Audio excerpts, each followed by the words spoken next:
How is it going, everyone? Welcome to I Wanna Best the 100 Floors. The game that I didn't plan to play today. It turns out that it's super hot, so I don't wanna use headphones. So this game is perfect for that. So the idea that I have is, last time I played this game, I played it with keyboard, and it's not a bad idea when binds are present to use keyboard in a game like this, but on checkpoints like this one that I'm in right now, I'm gonna use gamepad. And if a bind appears, I'm just gonna switch to keyboard. I have essentially everything ready for that. Like show it to key enable, and then also a script that translates my keys to the default I wanna be the guy keys. As otherwise I will have to switch the controls every single time that I want to switch the peripheral. But it should work like this. Should. I mean, I tested it, so I know it works, but... So I'm not even sure if a checkpoint like this is easier with gamepad. I mean, this is a checkpoint that is very... like... normal. Doesn't have any gimmick, it's just spikes. I feel like I'm way more used to do this with gamepad than keyboard. And that being said, I'm struggling more than when I use keyboard. Okay. I mean, I never beat this checkpoint, obviously, because otherwise I wouldn't be here. So at that point, it's only a matter of, you know, the perception of what part of the checkpoint I got. Wow, really? Since this game loves using binds, pretty sure that I will have to switch to keyboard at any time. I mean, with this screen, I think 2 of the checkpoints are with binds. So...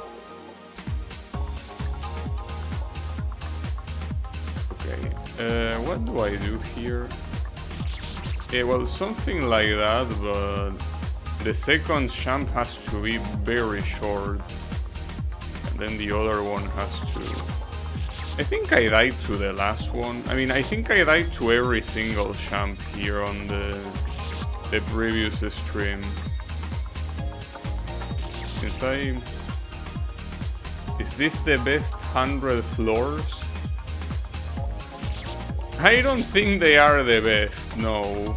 I think this game, the only best thing it has is in the title, but it's okay.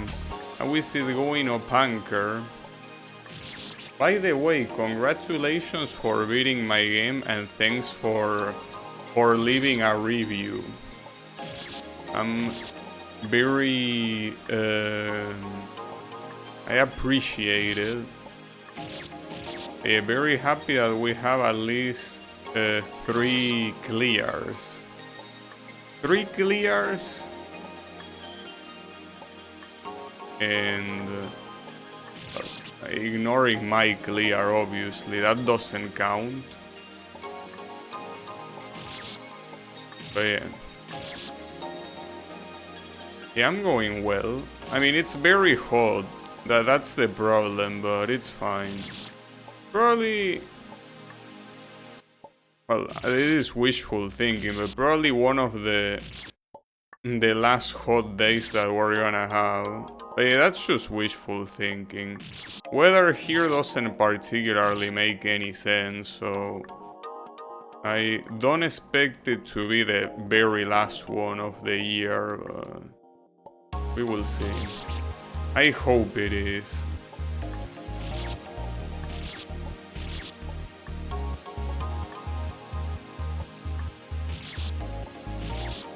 So, you know, I'm still very surprised that I beat the game on Sunday but couldn't catch a stream until now. Basically, I stream my game from Tuesday to Thursday, but yeah, I mean, it's nothing that you haven't seen already, so there's nothing important that you miss. But yeah, at least I can safely say I have the world record on that game. I am the world record of my own game. I mean, that's the thing. If there's any game I have a world record, it will have to be mine. Otherwise, it will be very impossible for me to get a world record. But yeah, I don't know how long it's gonna last. Probably a long time though. I don't expect anyone to be masochistic enough to speedrun this game. And the people that don't speedrun it, like the ones that play the game for the first time, I kinda doubt that they can beat it faster than I did. Though you never know. I be underestimating just how good some people are, but yeah. Have the world record, just like that.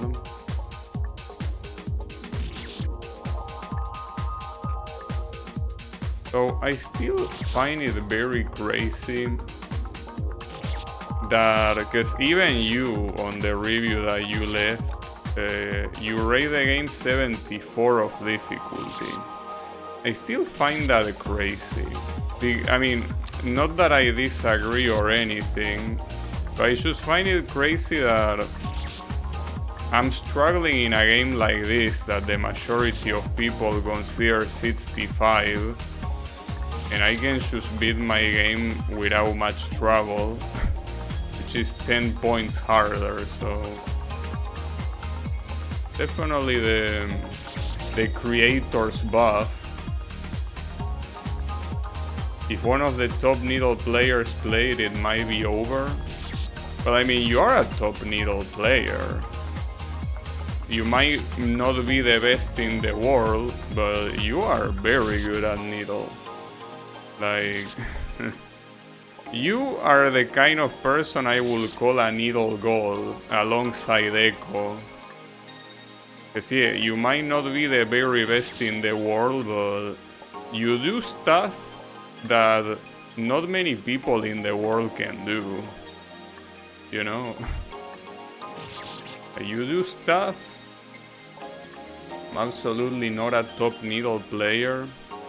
I mean, it depends on what you call a top Needle player.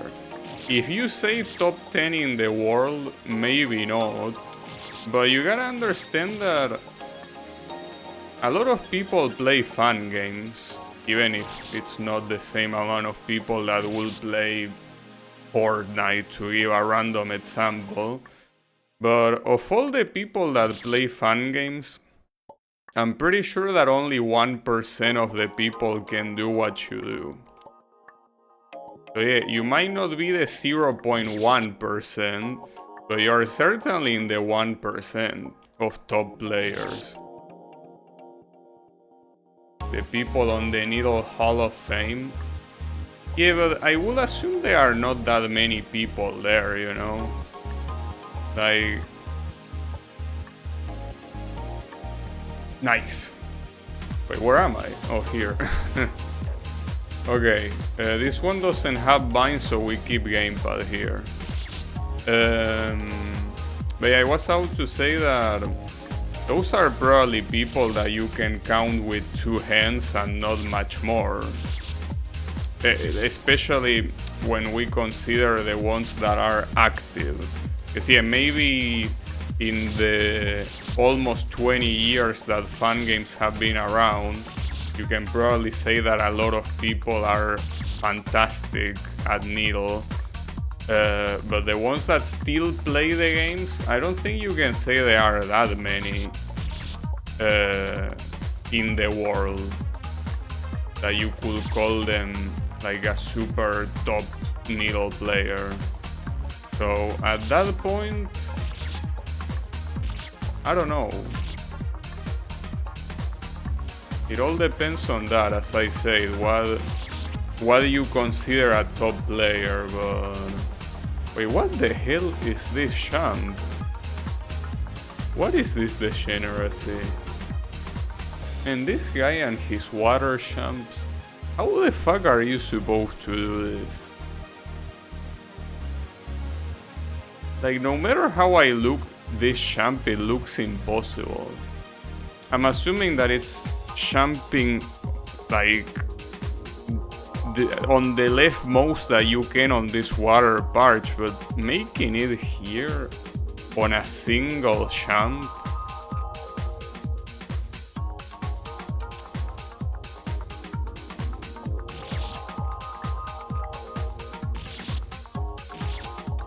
So, for what you're seeing in this game, Opanker, will you say that this game is easier or harder than my fun game? Because obviously, it's not like it's very valuable, but if you ask me, obviously I will say this game is harder. But I'm interested in knowing what you think. I mean, you probably will have to play it to know for sure, but like, I should see checkpoints like this one and I get mind blown with how hard they are. It's just crazy to me. Like, these checkpoints feel like they are in another level. For all the... Like, I feel that even my gate spam screen, I feel like even that is not as fucked up as some of these checkpoints.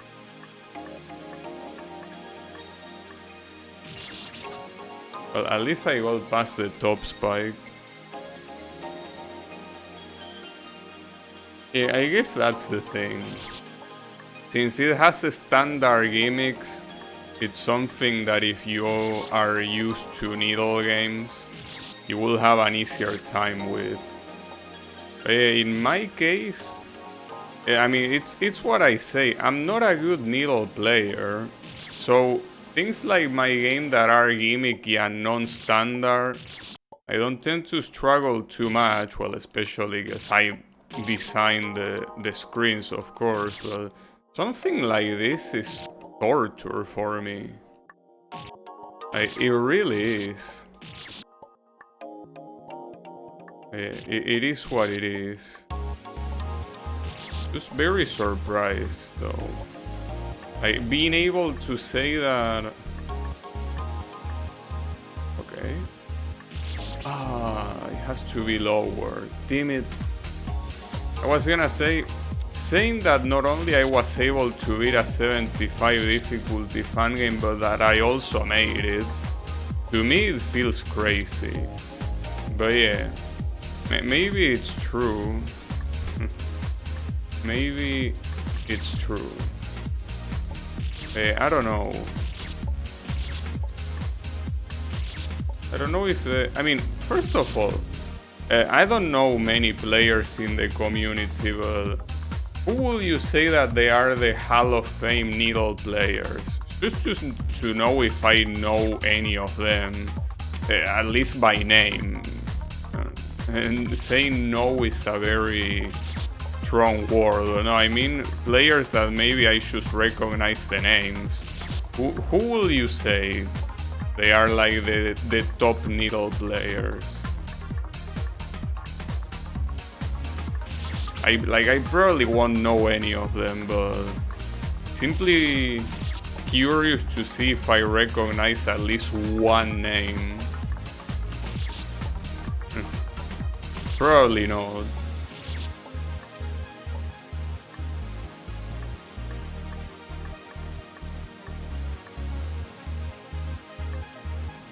Right. I guess that champ wasn't that hard after all.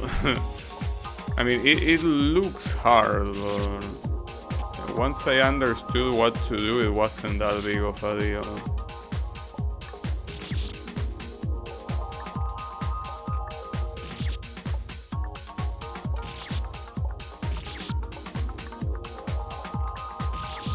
This one, it seems that the double jump is before the top spike. Because after, I don't think it works. You couldn't pause. Yeah, I don't think you can. Yeah, okay. I was right. And then we have some bullshit. Well, at least the bind belongs on the next checkpoint, and well, there are 2 binds. Well, that's when we will switch to keyboard. Not yet. Also, what is this? Okay, you gotta do that without touching the spike. And then once you go here, double jump, zigzag. Wait. I don't think... Can you do the zigzag without jumping? It just feels very weird he will give you margin to do this. Like, cannot you just simply fall down left and then double jump here? I guess you can. And then you fall double jump into the save. Yeah, these 2 jumps look suspicious. Because as they look right now, they look extremely easy. So something tells me there's something... They are hiding something. Oh, here we have the list. Alright, I don't recognize anyone on that list, so yeah. I guess I don't know any top needle player after all. But hey, thanks for listing them to me. Are all of them active, or are some of them not playing anymore?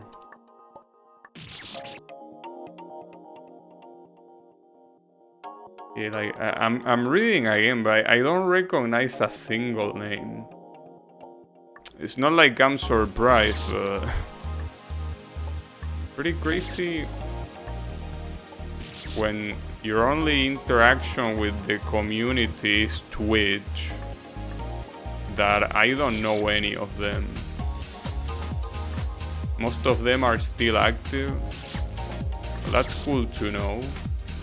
Some have quit like Zero. Okay. Very fitting name then. Hey, how is it going, Wasabi?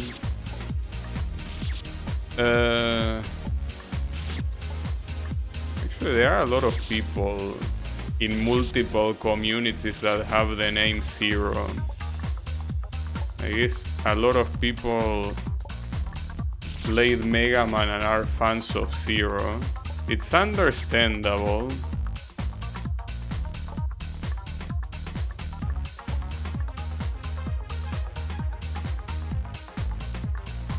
Oof, I thought I wouldn't make it. Okay.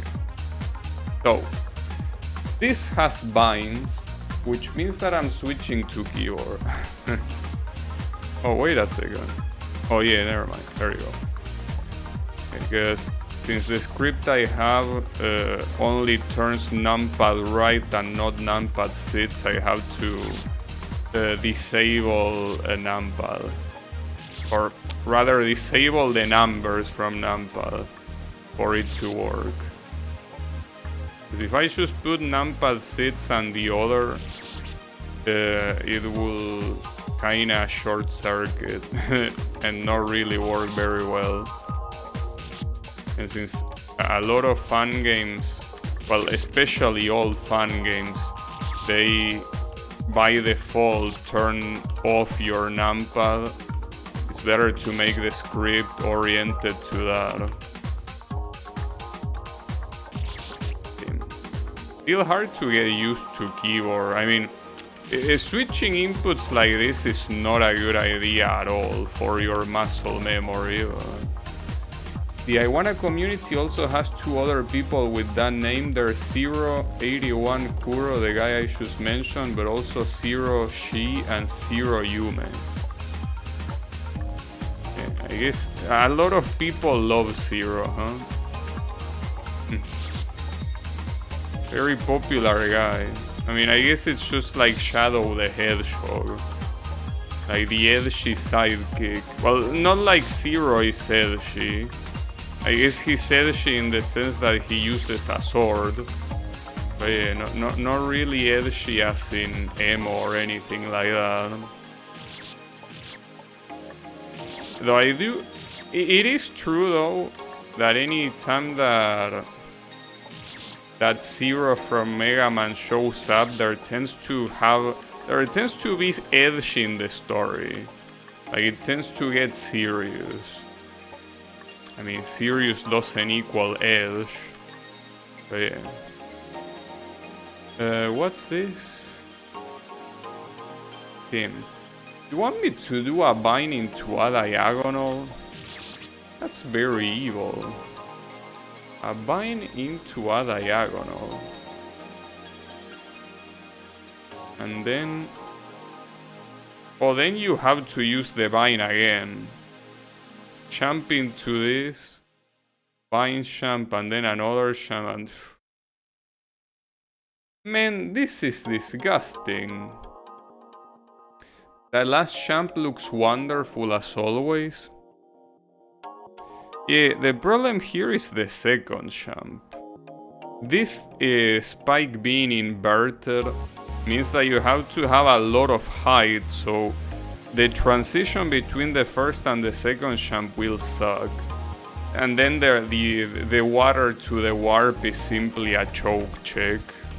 But yeah, the one before it does look quite evil. Yeah, it's fine. Surely we will make it.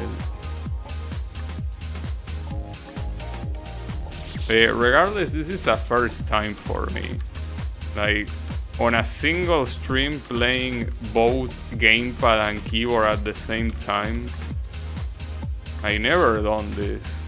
But with binds, like, binds are a mechanic that is so shit that playing gamepad is not a good idea.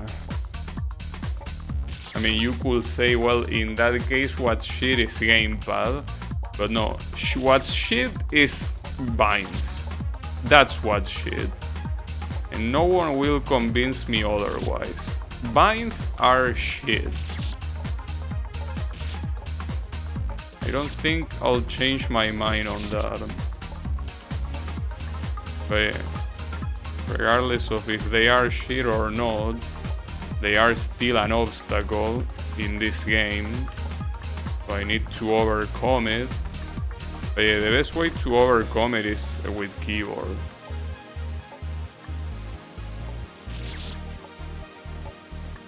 Because if I were to grab gamepad now, this shit will destroy my finger. Because a lot of these movements have to be the bind movements, have to be extremely fast. Like the right-left thingy, and in keyboard they are two completely different keys that can be pressed at the same time. But that's not the case on gamepad. The D-pad is only one piece that is kinda separated, of course. You know, like you can press left, right, up and down, but you can press them exclusively. You cannot press them at the same time, or at least opposite direction you cannot press at the same time.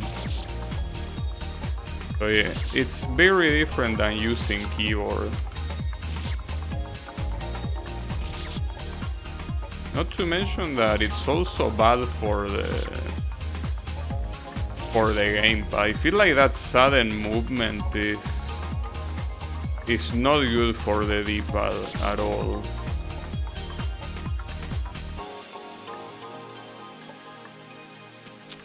I mean, gamepads are made with that in mind, but you wear down the D-pad very quickly with those sort of very sudden movements.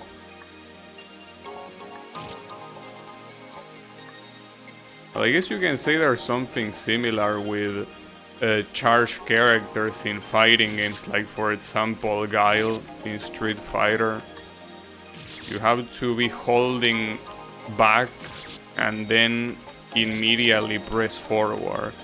That movement, I don't think it's very kind on the D-pad.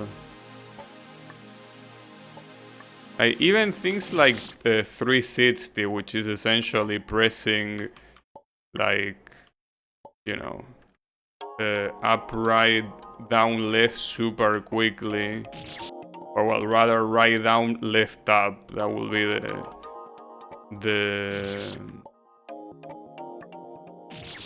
the order.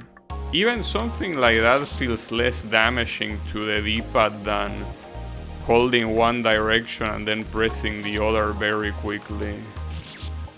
Like, that movement just seems like it obliterates it. And your fingers with it, of course. That's the reason why a lot of people, when it comes to fighting games, they mostly agree that the best... Wait, no. Fuck. I thought I needed to jump straight, but no, you gotta go to the vine. I did that without thinking. But like I usually do most things. The point is that most people agree that for fighting games, the most optimal input device is a leverless controller, like the hitbox. That way, you can sneak a lot of inputs that will be impossible in D-pad, but that they are also impossible on arcade stick, because of that mutual exclusivity between left, right, up, and down.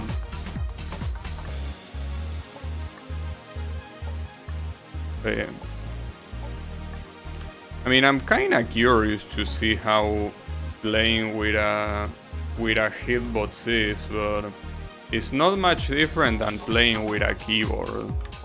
It's just that they theoretically are ergonomically made to rest your hands as comfortable as possible. But since the keyboard has so many keys, you can just select whatever key you want for each thing. But I don't think it will be a good idea for me. Especially since I usually play grapplers. In English, please. I play grapplers and the most common movement for grapplers is a 360.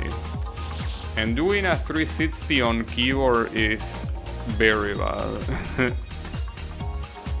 Not impossible by any means, but like you will kinda have to learn to do 360s from scratch.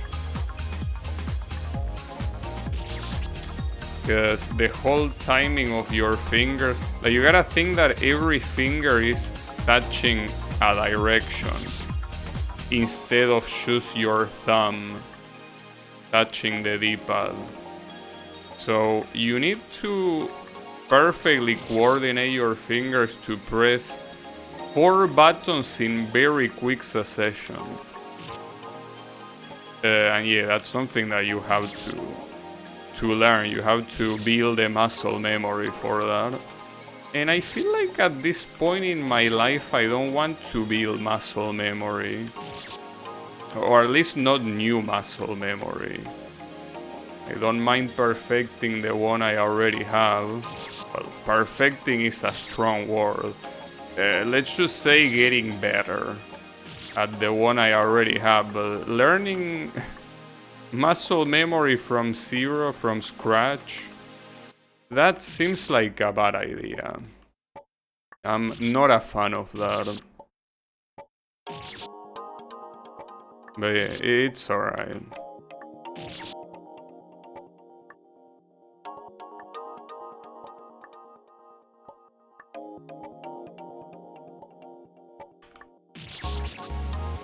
Okay, you might need the most, like the highest jump from the vine, though I feel like if you do highest jump, you're gonna get hit by this. But man, that's so fucked. And yeah, so Bunker says whenever I get to that last champ, it will be very fucked too. Man, this game, I should...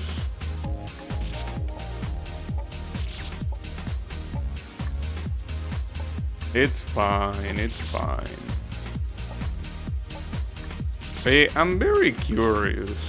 Like, not about how hard you will find it or anything like that, but how long will you take to beat this game? Like, people like you or Bunker or Echo. Like, I will just be interested not on how hard you find this, but on how long you take to beat it. Because in terms of screens, it's not much different from mine. So, you know. I get jump from lower down the vine. Yeah, I was thinking of that too. It always feels like there is not enough room. But yeah, you probably have to slide down a little.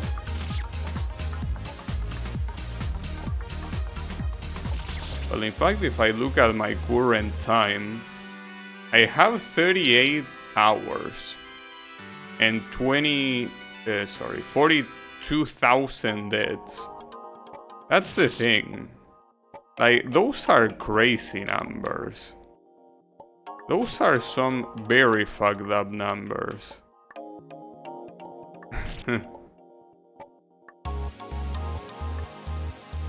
I will be curious how you will do on this.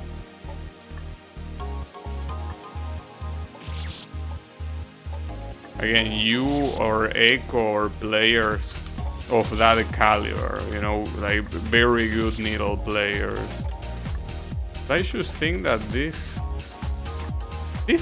like, I understand that a lot of rooms, you're probably gonna breeze through them, but there are some specific checkpoints that are so fucked up and that essentially will take most of the playthrough time.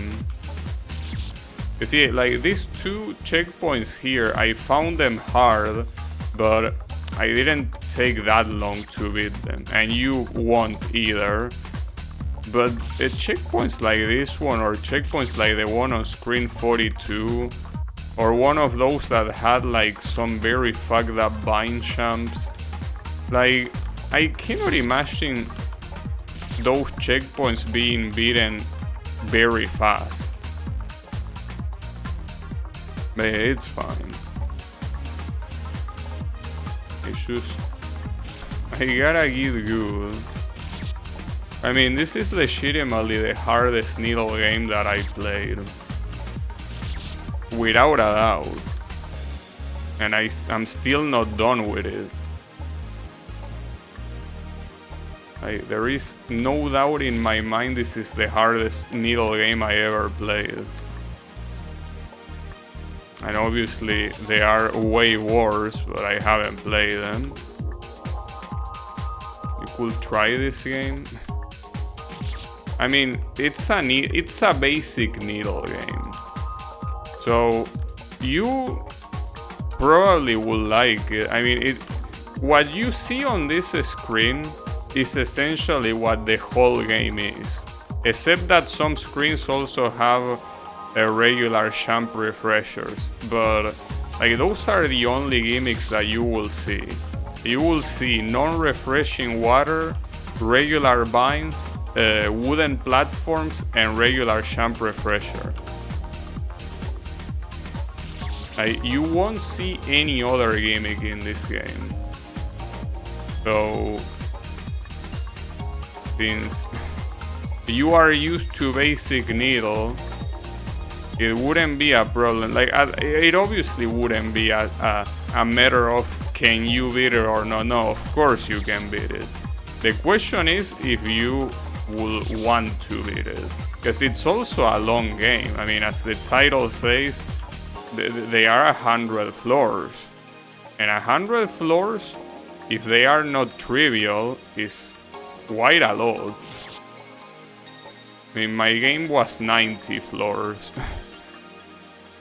Plus, you know, a surprise at the end.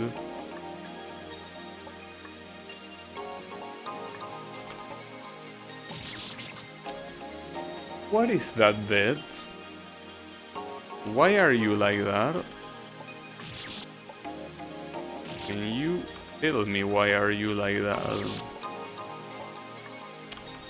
Ah, damn it, dude.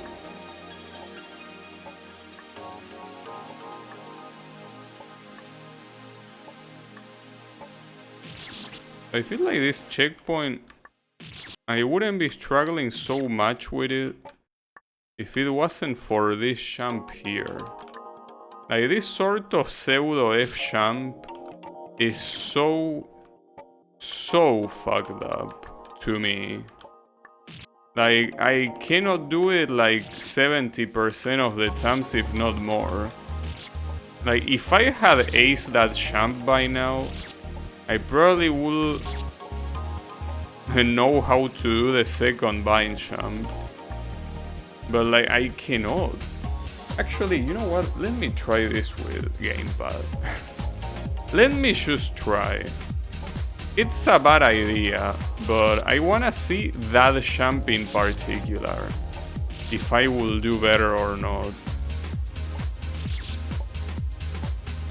Like trying to process going from one input device to the other takes a while.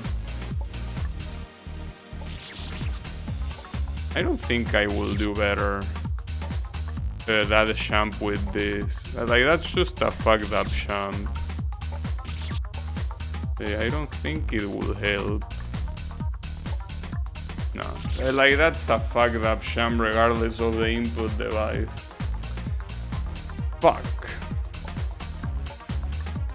I mean, quite honestly, the bind parts, like, these are binds that don't really require very quick direction switching.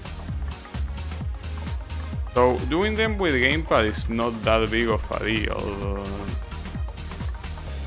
I don't know.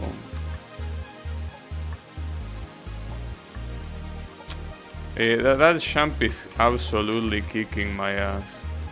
You also cannot, in case there was any doubt, you cannot hold right while hogging that wall. It doesn't work. Like, you need to jump from the left of it.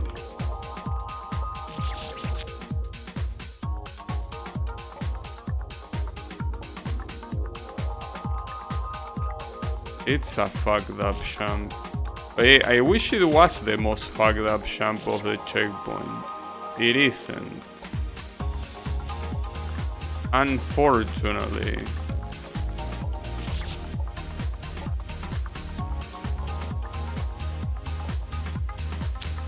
Because the idea of that jump is that you're not supposed to bonk your head. So it's supposed to be relatively low, but it has to be so close. And there is something that I don't like about the visibility. This color on the edge of the platform is very similar to this one in the background. So a jump like this one feels like it's probably harder because of that, because you don't know immediately how close you are to that platform. God damn it, dude. It's fine. I mean, my game is also guilty of that in a couple of areas, of visibility not being very good, so cannot complain too much.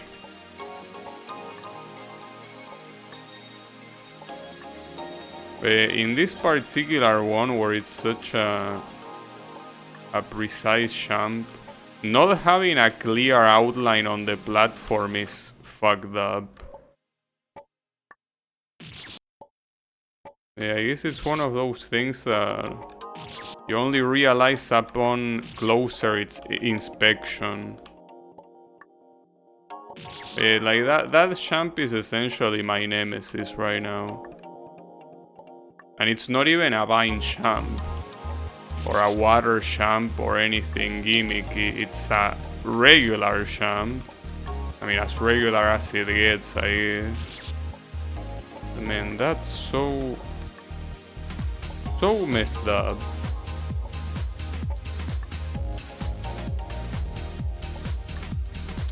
Like,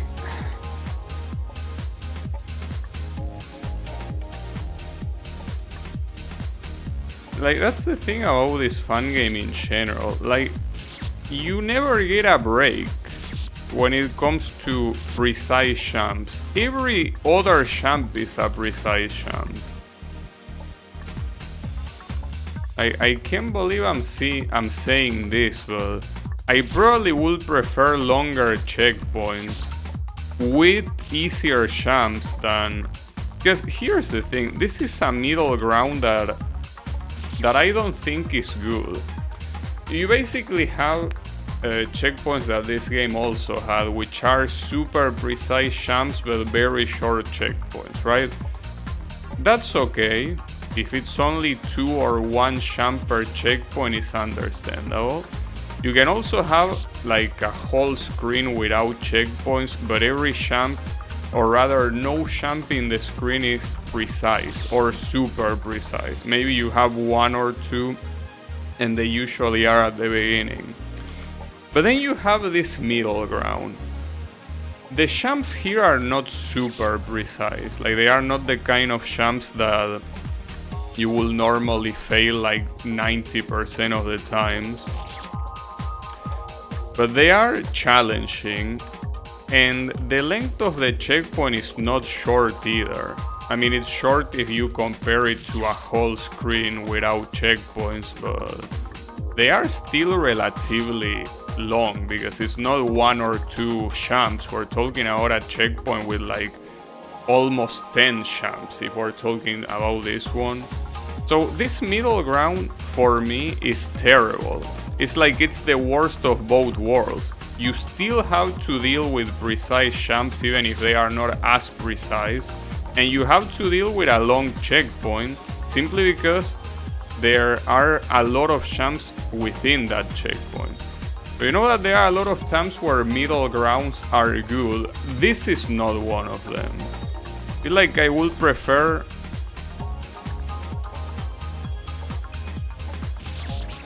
any of the other 2 extremes, but having these 2 things at the same time,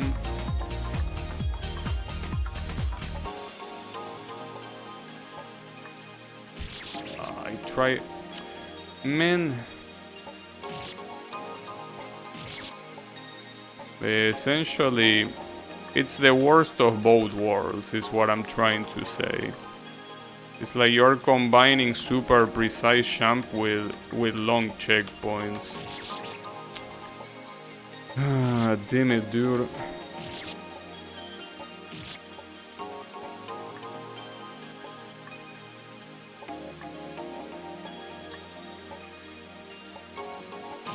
That was too early.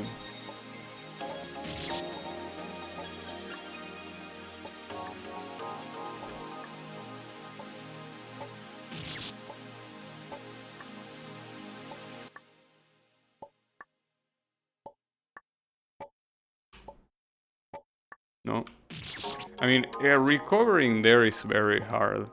If you already know you're not gonna make the jump, with your falling speed doing that diagonal is a little bit hard to do. I mean, if you don't waste the double jump, you could use the double jump before the diagonal to position yourself, but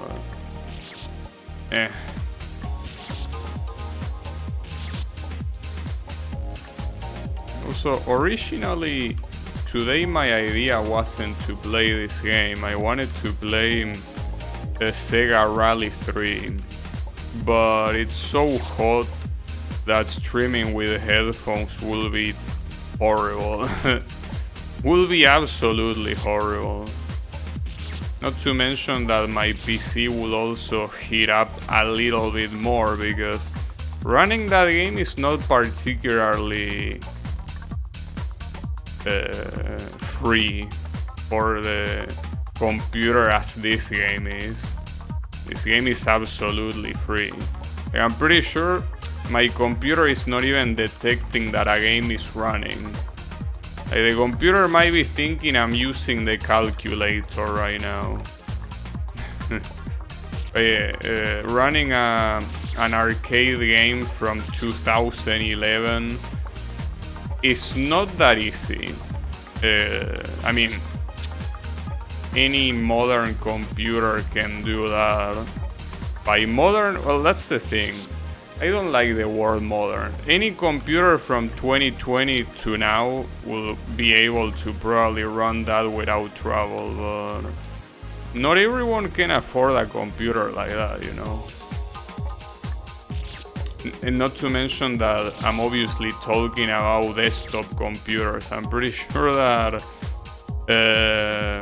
laptops, there are some laptops that are called gamer laptops that could probably do it. But there are some other laptops that even if they have an integrated video card, they will hit too much to be able to run something like that. Well, and obviously laptops without an integrated graphics card, you can forget about that. But yeah, I don't want my PC to overwork. I mean, today I was using Game Maker, not for I wanna be the guy, but for something else. And just navigating through some menus made the computer fans activate. I wasn't doing anything out of the ordinary. I was simply navigating through the UI of Game Maker and the fans were going off. That's pretty funny. Right now they are calm. But yeah, Game Maker, just like any IDE, it's relatively computer intensive because there are a lot of things that an IDE does in real time that might not look like it for whoever is using it, but the PC is working quite a bit, especially when it comes to, I mean, syntax checking is probably the least of your worries, but there are a lot of things that, when it comes to loading contents from disk quickly and navigating through the menus, like doing all of that fast, that's something that requires some computing power. Not too much, but Game Maker 8 doesn't use that much. It might be the case, but I use Game Maker Studio. Fuck, I reset by accident because I thought I wasn't gonna make it. I used the Steam version of Game Maker Studio, and it has a lot of things. I mean,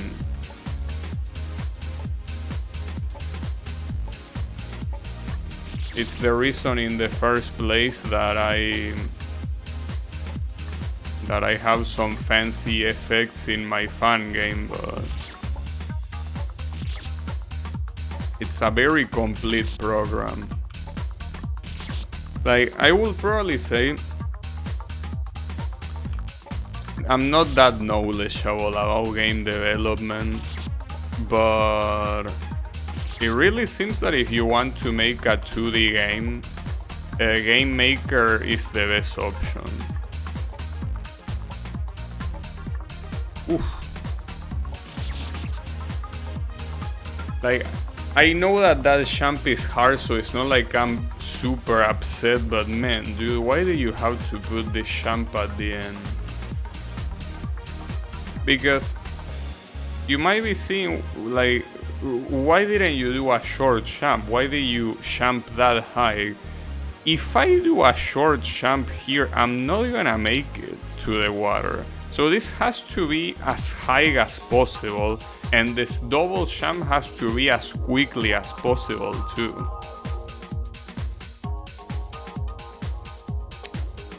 Man, this is some fucked up shit.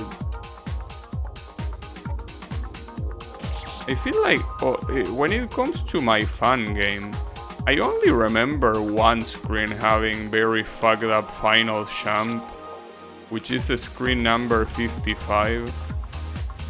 I don't think I had many screens where the very last jump was extremely hard, but this game has a lot of them.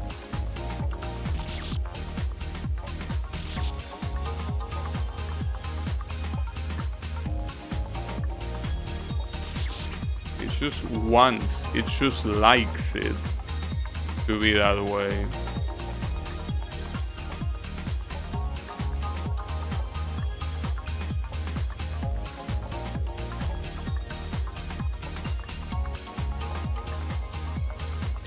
That jump is gonna drive me nuts. That jump is gonna drive me insane. More than I already am, which is saying something. You know what the worst part is? I cannot even blame Vines for this. I mean, the second Vine jump sucks, but what's fucking me up are not the Vine jumps. Damn it, dude. Cannot even complain with Vines. If I cannot complain about Vines, what's the point? So nice to complain about Vines and I cannot do it here. It's fine.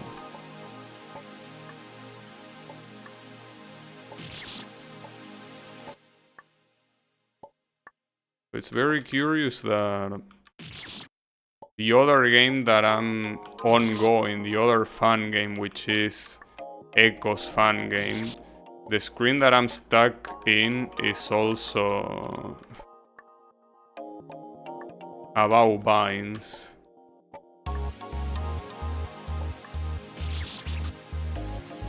That was such a joke. I already made it into the water. It was a matter of just holding it there. Problem is that I don't want to be a long time into the water, because you could just chill here, but chilling here is so dangerous. Like, chilling here is like asking to get killed. That's the reason why I want to jump immediately, but then what happened there is that instead of jumping, I fell. Like, I pressed jump when I was already out of the water. Man, that's so sad.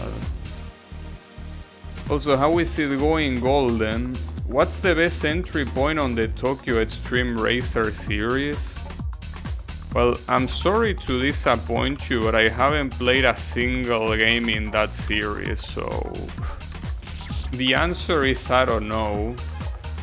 I have not played even one of them. Though I did see the new one that release, that is on early access. And I gotta say I didn't like it. Like, that sort of racing seems very dull to me.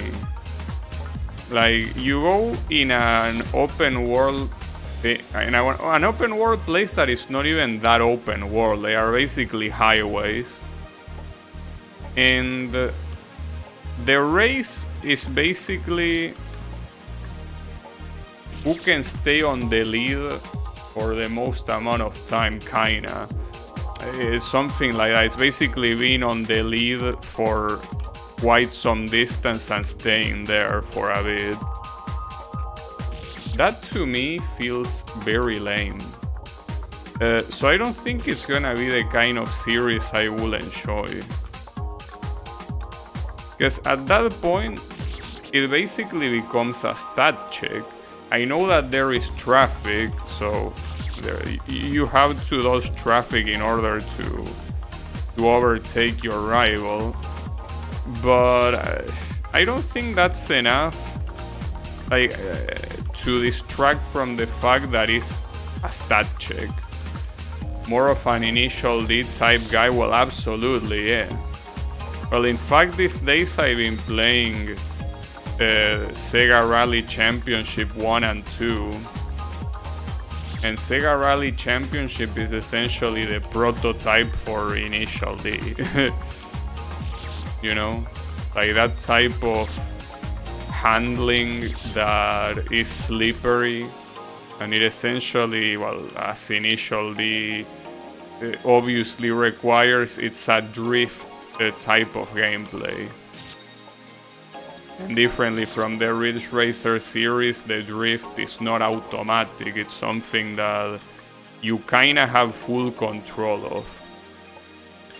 So yes, I obviously prefer Initial D. But yeah, it's not a problem. Like, I don't think the concept of winning by overtaking and staying on the lead is a bad idea. Problem is that game, well, at least the one that I saw, the one that is on early access on Steam, consists of highways that are mostly straight lines, and that you go obviously faster by having a faster car. That's the point. So essentially, it's a stat check. It's like playing a turn-based RPG. Like, most of the times, there is no strategy at all. It's simply being stronger than whoever you have in front of you. And that's how that game felt to me. Like, no skill involved. Because yeah, I understand dodging traffic is not easy or whatever. But it's nothing compared to actually knowing how to take corners. And not to mention overtaking while those corners are a variable. See, everyone can overtake in a straight line. But overtaking in a corner is not that easy. And yeah, the game has corners, but they are very few and far in between. The drag racing modes, I mean, it kinda looks like drag racing. Obviously the straights are not fully straights, and the traffic is there, so it obviously is not drag racing, but it's a similar concept. The difference though is that... Hold up. Nice. Team, that checkpoint suck. And this one also has binds, so I will keep using keyboard for this. Drag racing in NFS Underground, it could be. I haven't played that game, so I don't know what it is. I was mostly commenting in how real drag racing is, which is essentially you have a straight line with two different lanes, and the cars, when it comes to 3, they fly. But yeah, drag racing usually in video games tends to be more about... I mean, I haven't seen that many drag racing mini games, but for what I understand, the idea there is to have the shifts, like, do the shifts properly. I know that a lot of those games probably just have automatic mode and you don't need to do anything other than probably having a strong machine, but usually, yeah, in games that have drag racing as a more serious concept, there is a skill involved, which is being able to shift at the right time. Obviously, yeah, if there is a big difference between both machines, the faster machine will always win, but there is at least a little bit of skill involved, you know? Drag racing minigame disable automatic mode. The problem comes with traffic. Traffic in NFS is always a pain. Yeah, that's understandable. Well, what I can tell you is that now that I have a more powerful PC, I am interested in playing Need for Speed games from the PS2 era. Not yet though. Like, if it happens, it will be probably closer to winter. You know, southern hemisphere winter. And yeah, I think that it will be a cool idea. Personal recommendation. Just try Most Wanted. Well, isn't it like the first game on the PS2 era? It's like I will play it first regardless. You know? Isn't it the first game? I don't know, because it's been a while since I checked the list of games, but I think in the PS2 era it might be the first one. Like, I think it's Most Wanted, and then you have Underground later, and also Carbon, or Carbon, or whatever it's called. But yeah.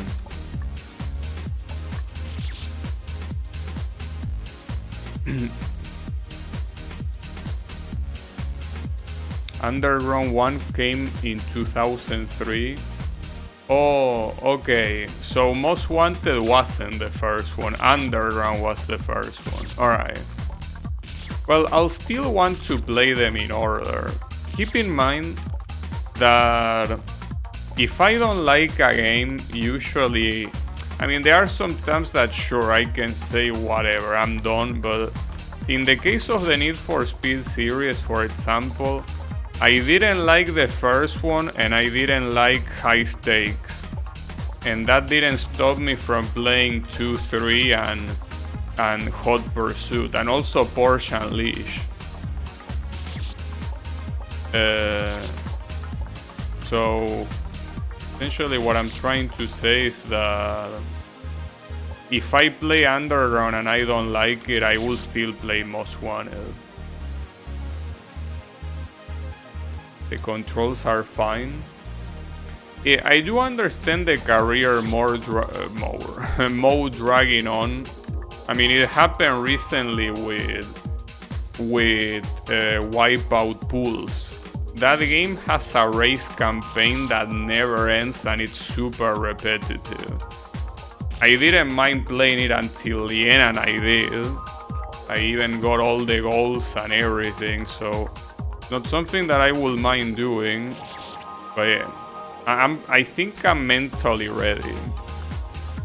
They make something that should last 4-6 hours take tens of hours. Yeah, it's understandable. As I say, it's the same thing that happens with Wipeout Pulse. Like, you could design that race campaign also in 4-6 hours, especially if you should allow the player to select difficulty instead of forcing the player to play easy shit. So it's understandable, but I'm gonna try to remember that. Thanks. The whole rising, I mean, I'm assuming you mean racing.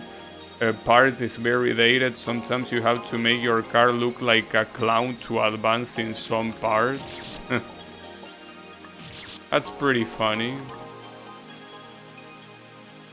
Underground 2, the SUV part can fuck off. Oh, you mean... Oh, I understand. Rising, yeah. Okay, that's a term I actually heard of. Rising means, like, painting your car. Yeah, exactly. Painting your car with, like, what the Japanese call... What do the Japanese call that? Fuck, I forgot. No, I don't remember. But yeah, the Japanese have a term for that. Where they essentially, they do designs of painting their cars. And they even have expose of that. Hello Draynor, how is it going? I'm doing well. Yeah, Itasha. Oh, you say that it has nothing to do with that, really? I thought it was the same thing. Isn't it the same? So what's the difference? Because Itasha, I know that it's basically... I mean, there are many designs, but in Japan it tends to be essentially adding anime girls and vibrant colors, which I'm a very big fan of. And everything is better when you add anime girls. So I'm a fan of that. But I thought that Rising was the same. So why is it not the same? You're dying? It's fine. Hold it together. The difference is Hatsune Miku racing cars are cool. Yeah, I agree with that, but my question is,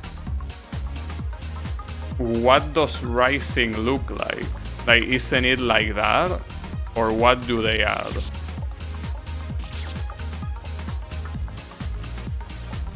I thought it exclusively referred to that.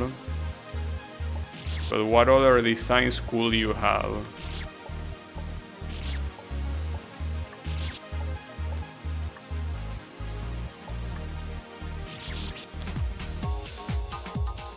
Well, you can also add neon lights.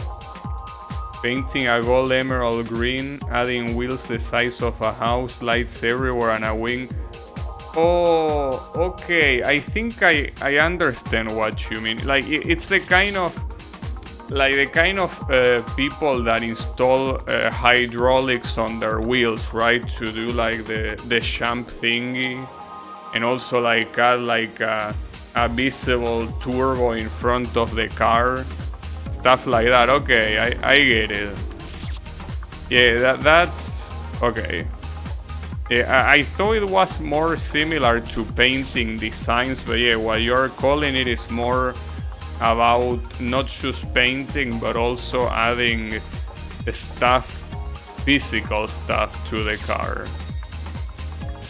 Yeah, I understand. I mean, I don't mind that too much, usually, but it depends, because some of that can make the car very ugly, but it all depends on what car you do it and what exactly you add. So, very dependent on that. But yeah, I don't know. I'm trying to look ahead here, and I don't understand what I'm looking at. Are you jumping to the water?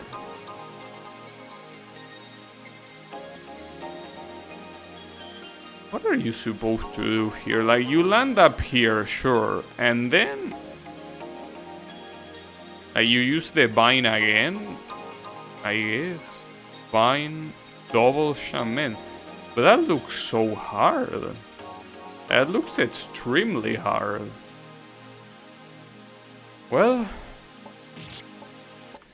it's gotta happen though. The game forces you to get a style meter to progress on a certain part to make your car appear in tuner magazines. Okay. It's understandable that it wouldn't be everyone's cup of tea. But I guess it's something I will have to pay special attention to. All I know is that I essentially have every single... Because that's the PS2 era and I want to play the games from that era, but... I essentially have every Need for Speed game on Steam except for Unbound. And I simply don't have that one because it was expensive. Or maybe, actually, I will have to check. Hold up, let me check, because maybe I have it. I want to see.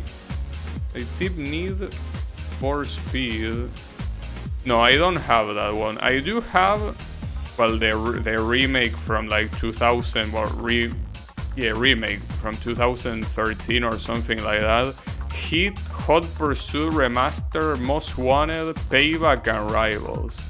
Actually, that Most Wanted is also a remake. It's not the original one. But yeah. Most Wanted... I remember actually that. Like, I remember that I got recommended Most Wanted. And I was like, oh shit, Most Wanted is free in Origin. Like, back then. And I'm like, well, that's pretty nice that I can play this game for free. And then a friend told me, no dude, that's not the Most Wanted I mentioned. Like, that's not the real Most Wanted. But yeah, it's okay, it happens. I mean, I still played and I still thought it was a decent game, but I'm assuming it doesn't hold a candle to the original Most Wanted. It's a possibility.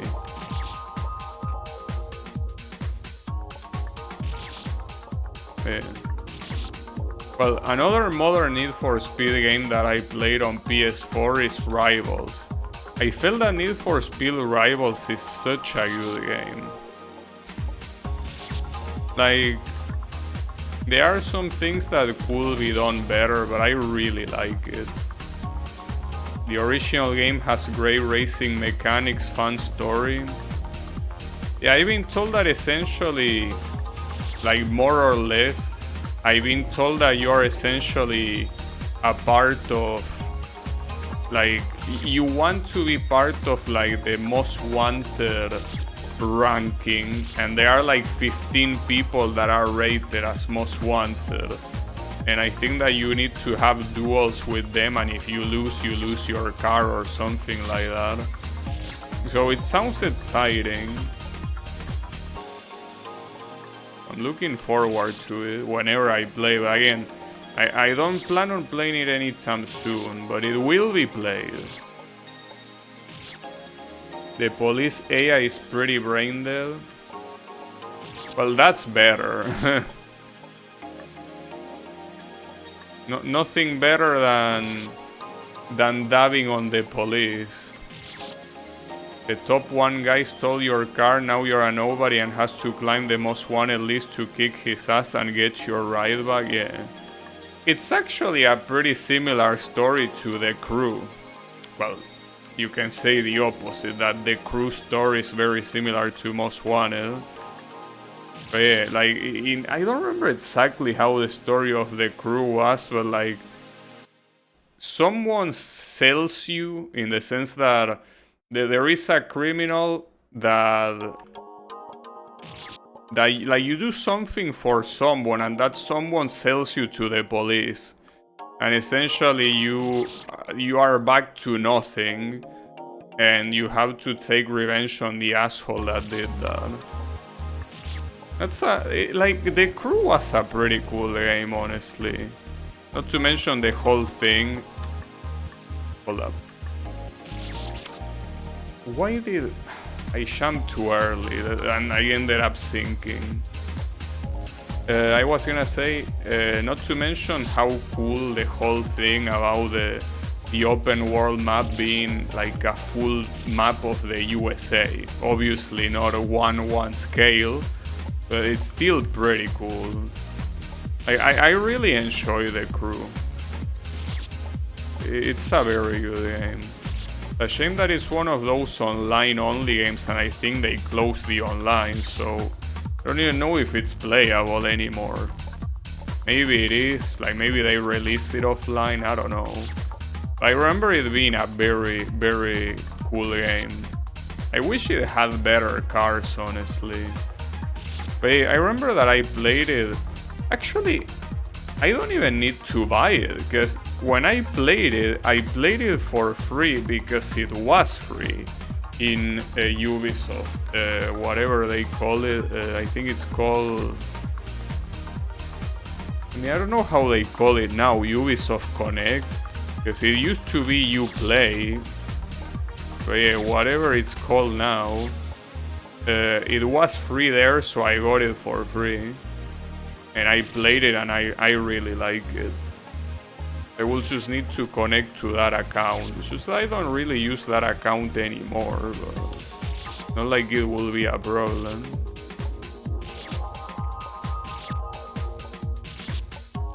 A very good game.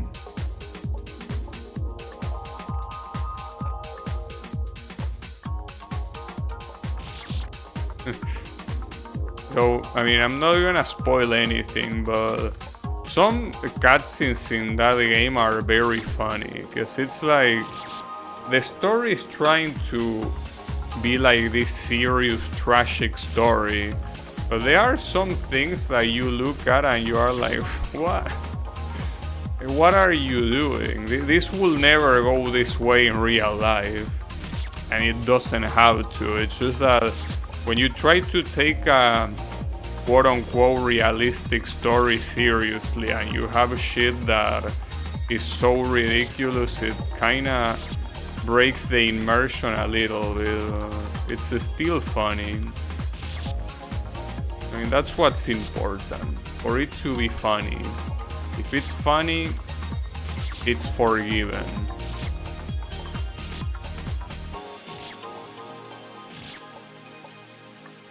The only problem with games like that, and streaming games like that, is that they have radio, and the radio is full of copyrighted music.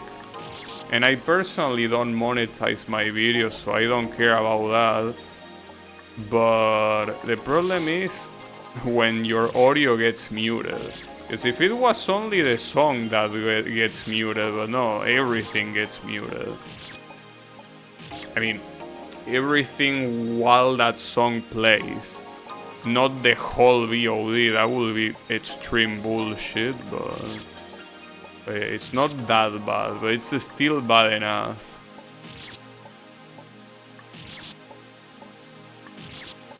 It's whatever. This champ is so hard for me. It's essentially just doing a double champ and then slowly tap right, but this movement from here to here is so shitty. And then you have to do this, which is whatever. It's hard. Nothing you can do about it. At least the next checkpoint does not have any vines, and the last checkpoint only has a vine at the end, which I'm probably gonna do with controller. I'm probably gonna do the nets and the last checkpoint fully with controller. Okay, first gotta do this one.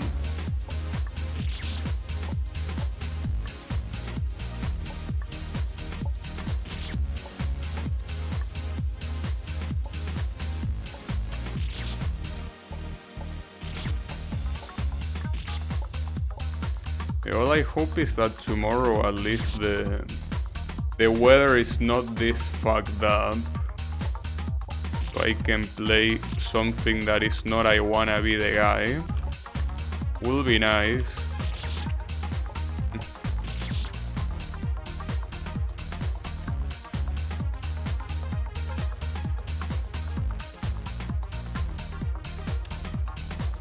Where did you take that phrase from, Draenor?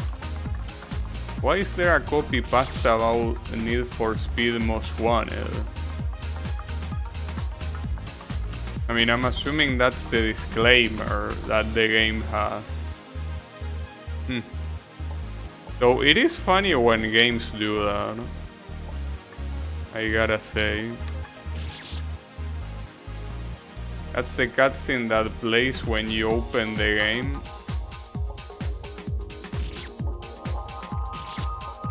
Yeah, it makes sense. But it's still a funny disclaimer, because it's like... I mean, I guess it's mostly for kids, but I don't think that the kids will be able to drive anyways. It's not like it's gonna stop the people that do it.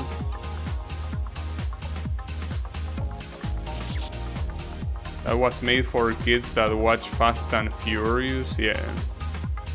I played that game so much that memory beamed into my head when it was mentioned. I didn't know that you play that game that much. Now you're making me curious to play it.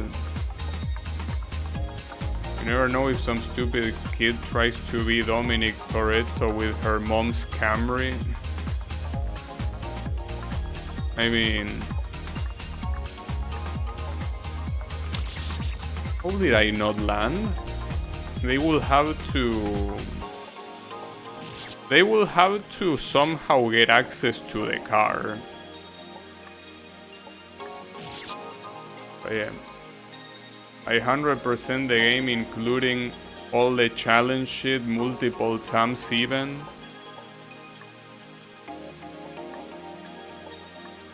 And didn't know you were such a big Need for Speed fan. The challenges are the best part, especially Black Edition.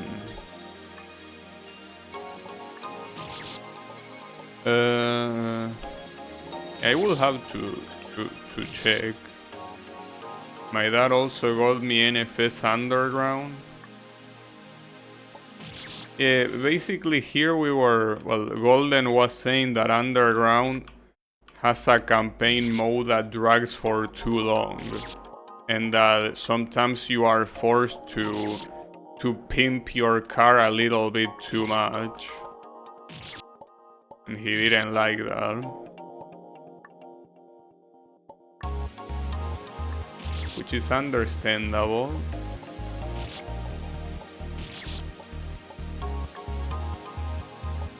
I personally wouldn't know since I didn't play either, but sounds plausible.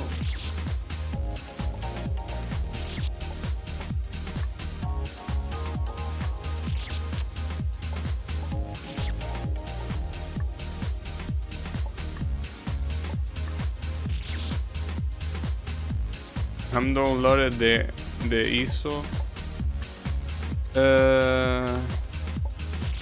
Yeah, I mean, it's always a good idea to play the classics. I mean, eventually at some point I'll do it too. Police?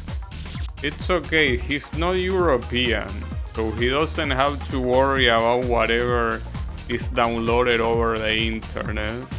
So yeah, don't worry, bro. We are safe here. Like, here nobody cares what you download. So yeah, he can do that and he won't get in trouble.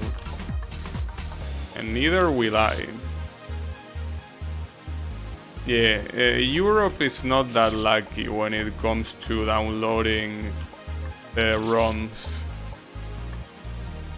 I mean, the whole European Union has some very strict laws about the internet. So something like torrenting is something that they, I mean, you can do it, no, you cannot do it with illegal well, illegal as in illegally obtained. Doesn't have to be literally illegal content in itself, but rather copyrighted content is what I try to say. That's something you're not allowed to do, and they know, or rather they can know when you do it.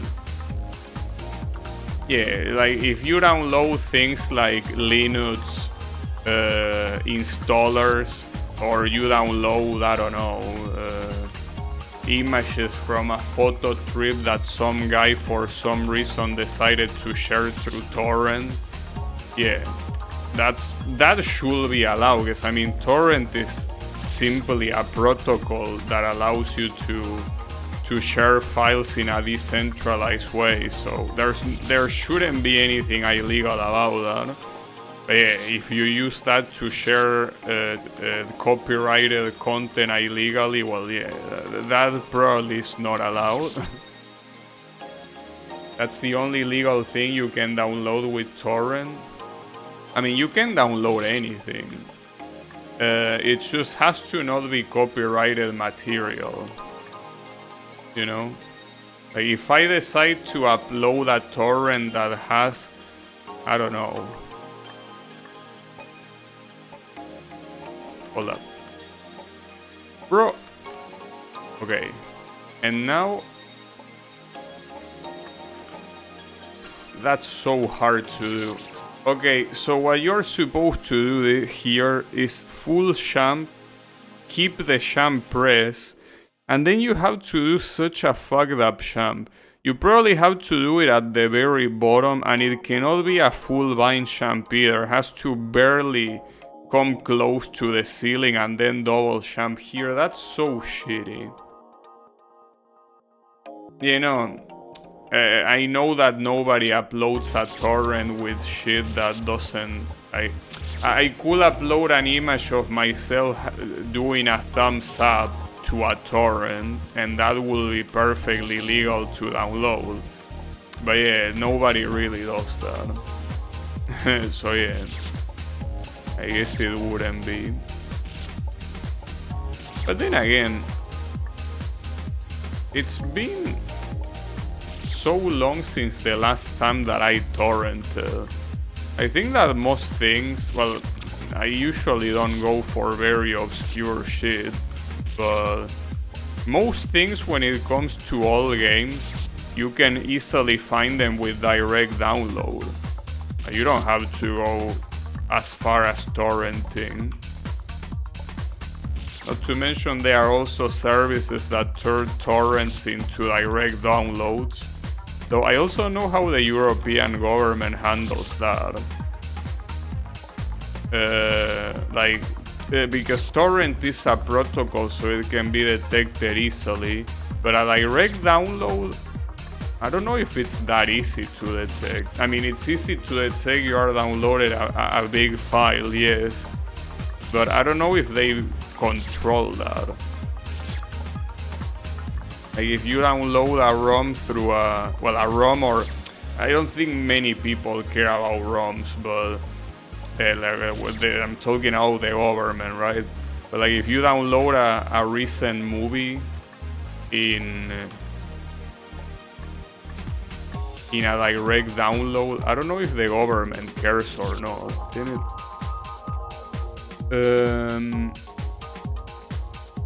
The best way to get full MAME ROM sets is with torrent.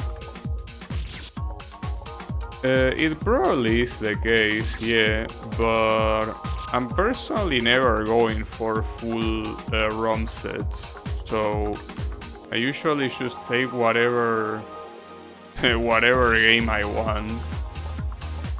Though it is true that without those full ROM sets it's also hard to find the game you want. Not to mention that MAME is absolutely trash at all runs. Like, the version thing in MAME is so fucking shit, dude. I hate MAME so much. Like, I really do. Like, there are some ROMs that don't work because you don't have the right version of that. Like, that's so shitty. Like, you have no idea how much I hate MAME and everything that it spawned. What a shitty ass emulator. Well, I guess not everything that it spawned, because it spawned FB Neo, and FB Neo, I like it. Yeah, FB Neo, unfortunately, as much as I like it, doesn't fully compete with MAME because there are some platforms that don't work, and they are not interested in making them work. Yeah, you and me both. But yeah, like, one of the biggest examples, and I will always mention it because it pisses me off to no end, is the Namco System 22. Like, MAME supports that system, but FB Neo doesn't. So yeah. It really needs RetroArch to get functionality, and I don't like RetroArch. I don't think it's necessary. Like, I personally don't really have trouble with the UI of FB Neo. Like, as long as you have input configuration, access to deep switches, and obviously the list of games, I don't think I need anything else. Like, in that case, I'm not a power user when it comes to arcade games. Like, if you just have those 3 basic things, like, I'm sold. Well, that and obviously the games work properly. That's very important too. Capcom CNA 1 is pretty spotty too. Yeah, basically any arcade system that requires a little bit of computing power kinda doesn't exist in FB Neo. On the bright side, for the Sega ones, you have dedicated Sega emulators. Like, you have stuff like the Model 2 emulator that is fantastic, very good emulator, and you have Super Model for the Model 3, and some Sega games also released for the Naomi boards, and you have Flycast for that. And if you don't like Flycast, you can use the Mule, I think, which is not that good either, but like, they are emulators that work. Flycast is alright.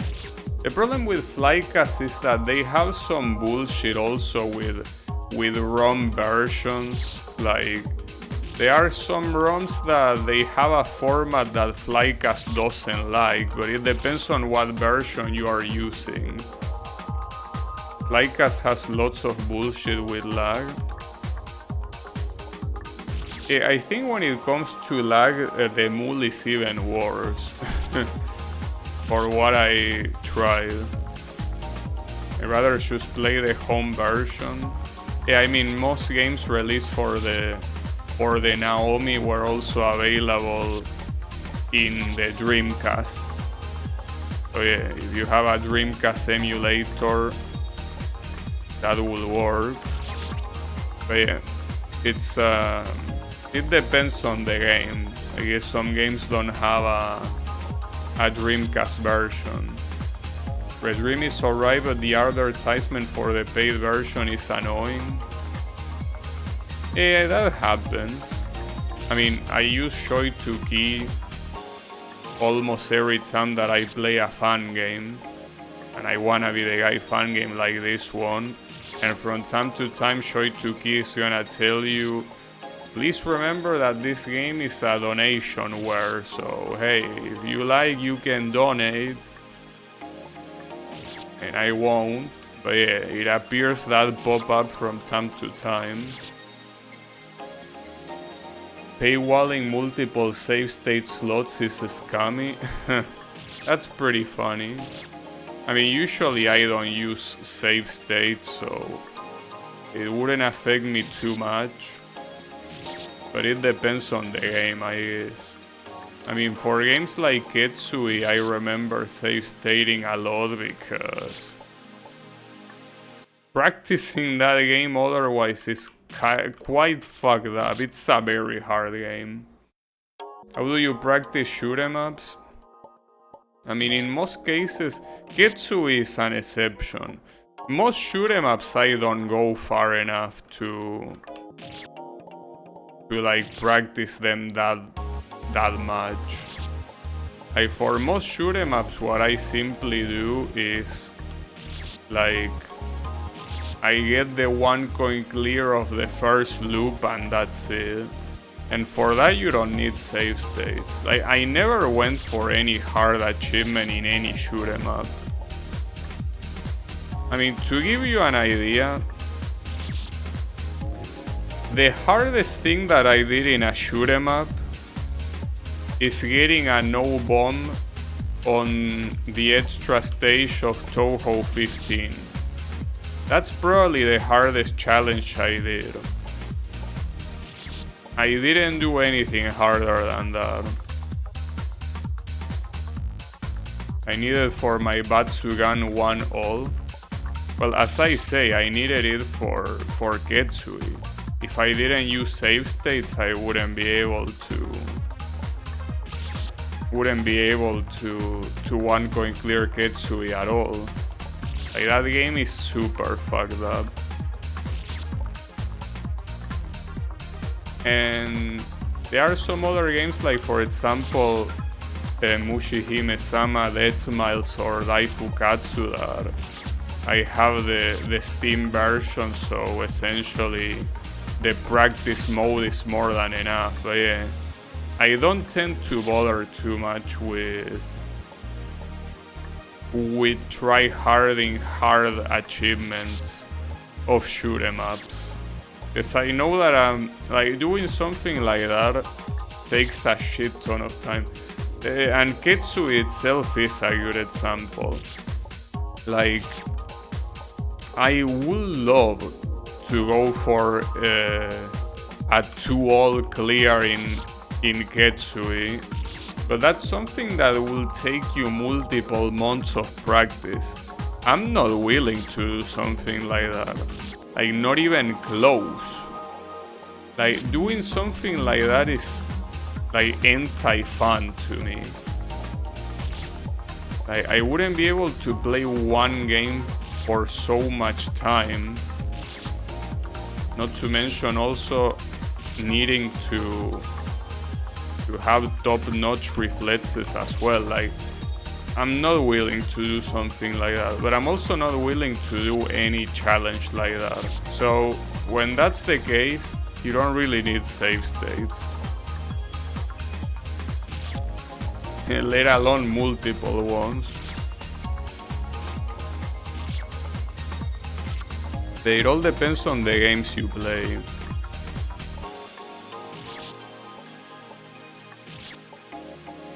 Just remember that when you want to ask me what my shoot 'em up level is, always keep in mind that the hardest thing I done is No Bomb Extra Stage of Touhou 15.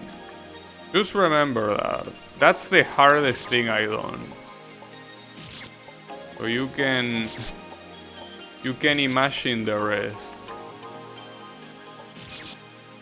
And to be fair, that's not easy to do, but compared to cave shoot 'em ups and the kind of stuff you can do there, it might as well be nothing.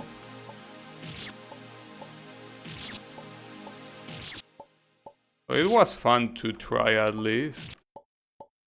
But it's an achievement that I feel that it's so hard that I cannot replicate. I don't know, well, to be fair, I practiced a lot back then, but I feel like I was illuminated when I managed to do that. That's not an easy achievement at all. It was also a very long time ago. Back when I essentially play Touhou every day.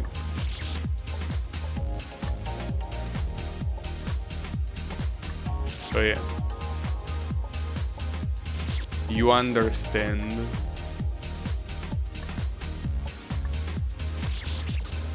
Man.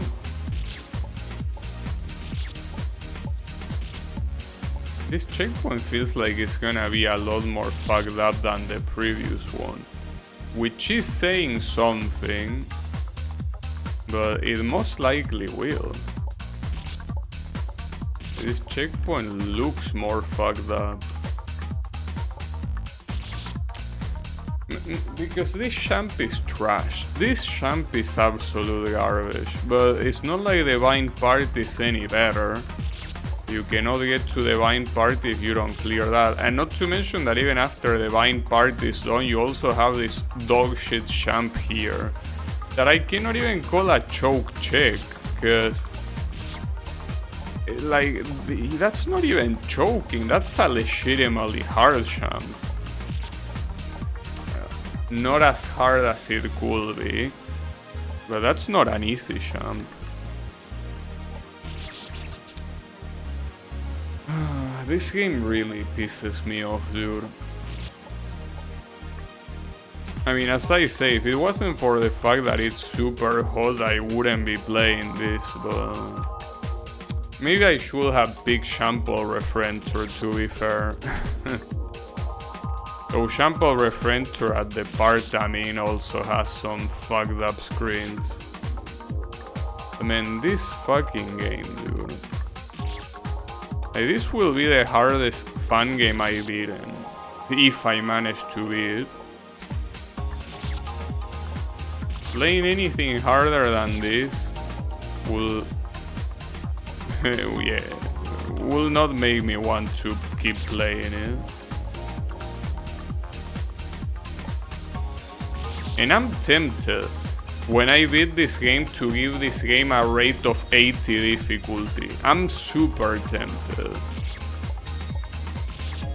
I don't even care about the rating of like the score of how good or bad I think it is. Like, I will be willing to not put anything on that, but I want to give this an 80 point of difficulty. I will feel so good about it, because this shit really feels so fucking hard.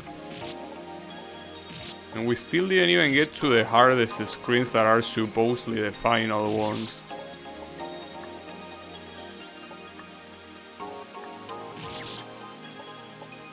I think that that's a motivator, a reason to beat the game, just so I can put a review in 80 points of difficulty minimum. This shit is so hard to me.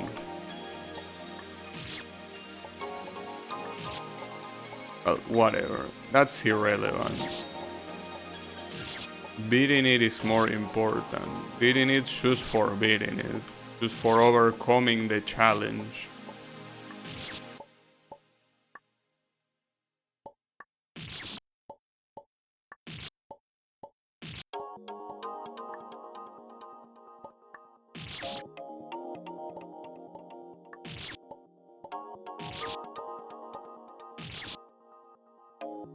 Oof. Getting a little bit exhausted, honestly, and the heat doesn't help. If anything, the heat amplifies the salt. For sure.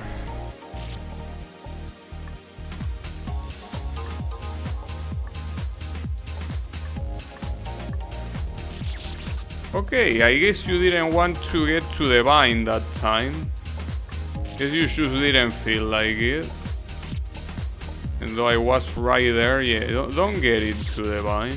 Don't grab it.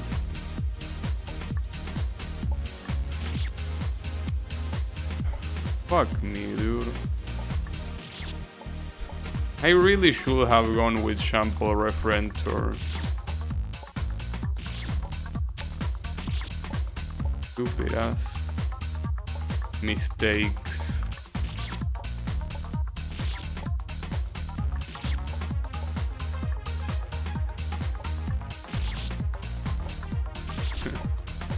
Stupid fucking mistakes, man.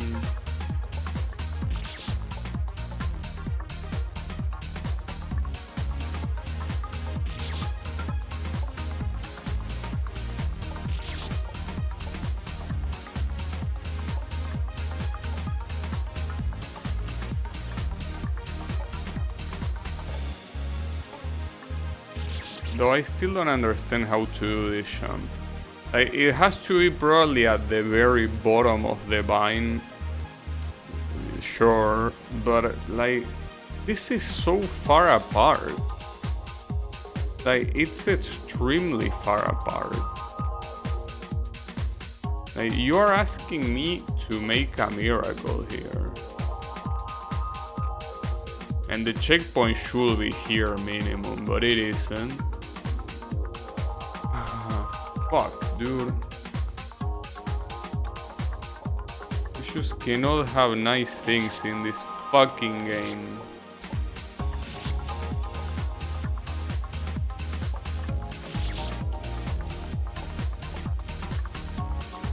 It's alright. It's fine. So be it.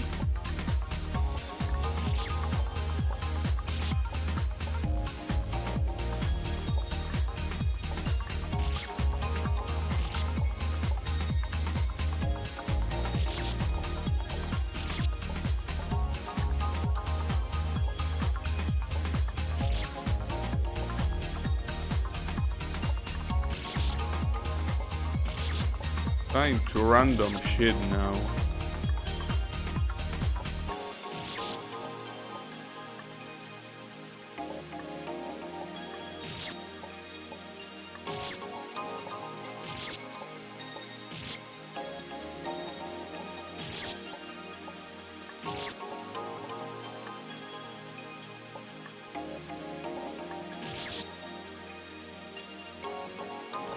I feel so... You know what? Time to do gamepad. I just wanna try, cause I'm getting so fucked right now that I feel that I don't see an end to this checkpoint. Want to see if at least with gamepad it's gonna be slightly better. Probably not. I mean, especially the vine portion. Because the vine portion, when you get to this vine, the left-right movement you have to do is brutal. And it will be easier to do on a keyboard, but want to see if at least getting there will be easier with gamepad. Doesn't really look like it though. I mean, this is the living proof that it's not about the input, it's just that this game is fucked up as it is. I could be using a DDR mat and it will still fuck me up just as much. Fuck me up even more. I managed to use a DDR thingy. How would we... Like, yeah, it will be...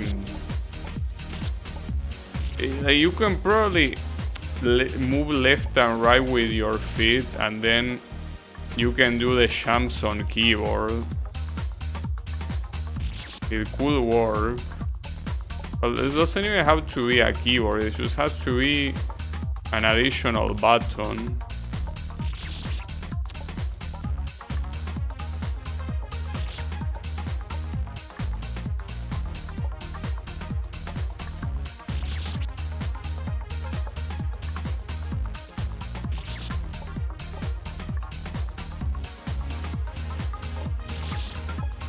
So I will be able to get past this zone today, but it isn't happening.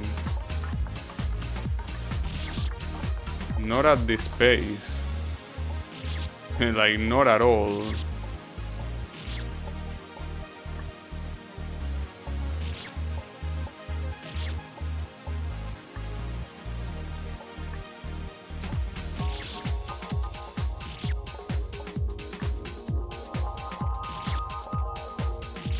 Promise that this is very similar to the pace of the previous stream. Like, I essentially beat 3 floors, and today I'm in that pace too. And that's very shitty. That's a very shitty pace. I cannot even say that I'm using the wrong input device. I'm using both and I'm sucking with both. It's not a matter of that.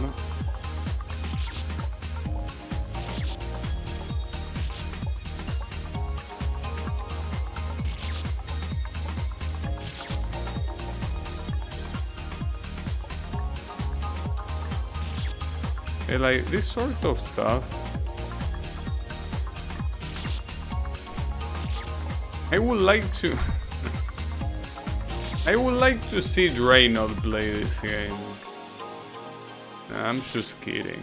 You wouldn't put yourself through this shit.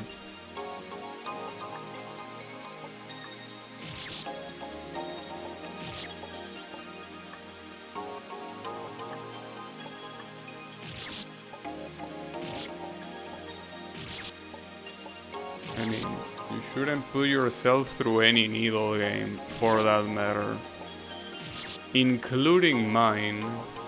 It's a bad idea.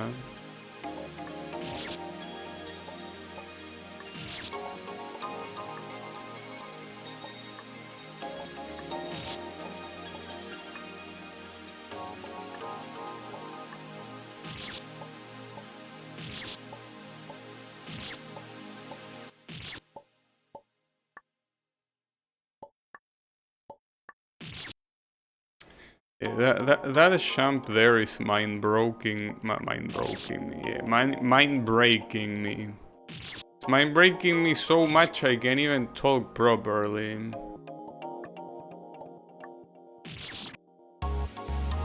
Oof. Okay. The soul levels are rising, that's what I can tell you. In case it wasn't obvious.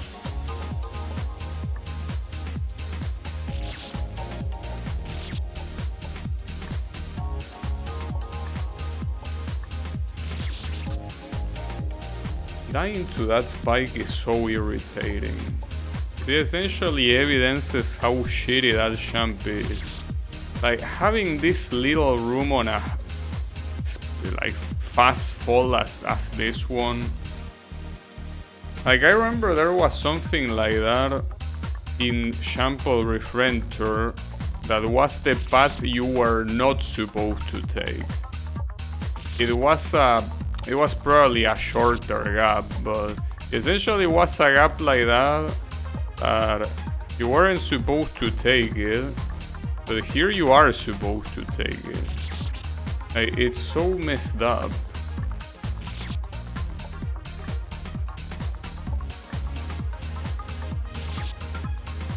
And there is no slow motion here either, unlike the other game.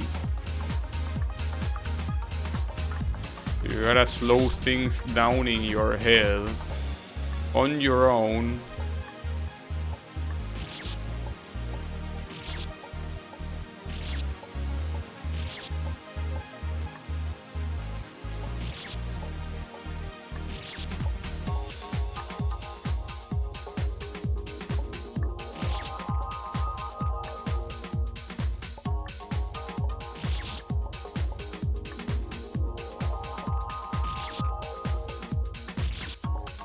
Yeah, this ain't going anywhere.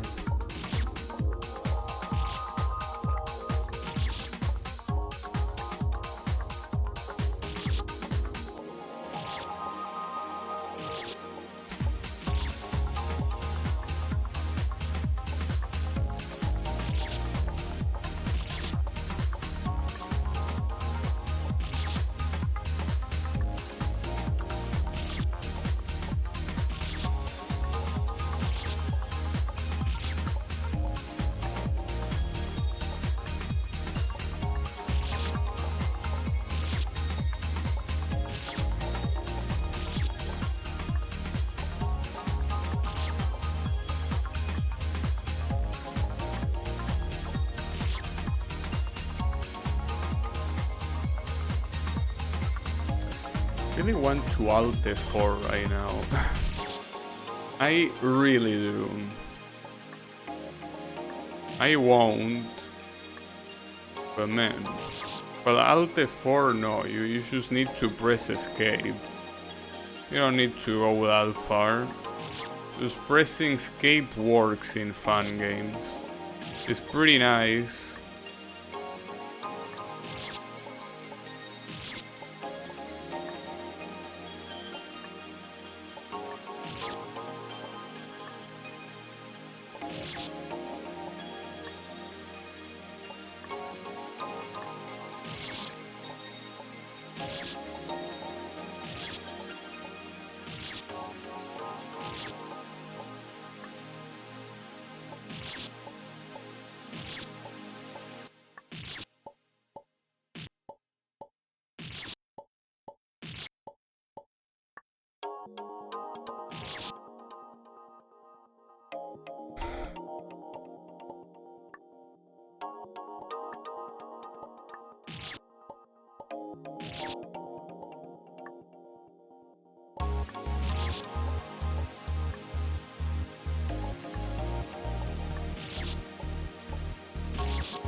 don't know why I'm playing with gamepad now. It's not like this is making it easier, it's not. Like at that point, might as well play with keyboard. Because the bind part will be easier with keyboard, so at that point, might as well do the whole thing with keyboard. It doesn't make any difference to use gamepad.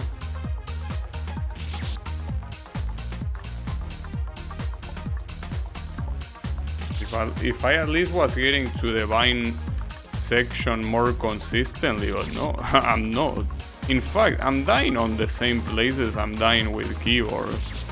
So, like, there is no difference whatsoever.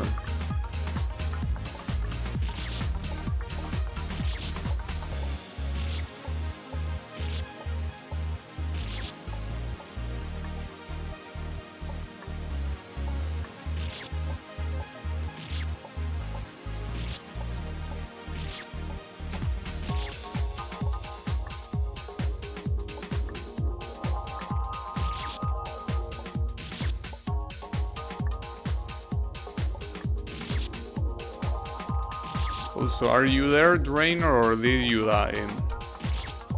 Since you say you were dying, hopefully you are not. Wanted to check if you are still with us, alive.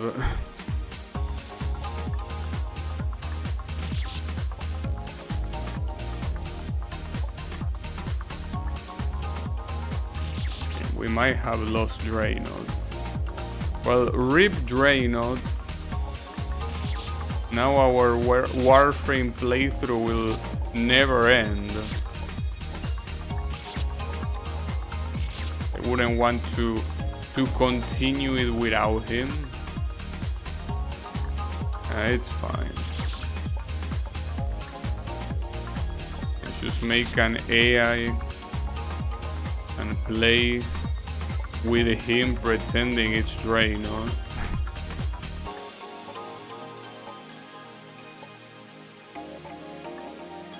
Fuck.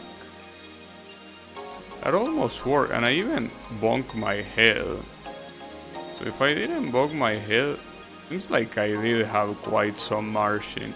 In fact, I'm pretty sure that in that attempt, I hit the bind, but I hit it for so little time that I couldn't even jump.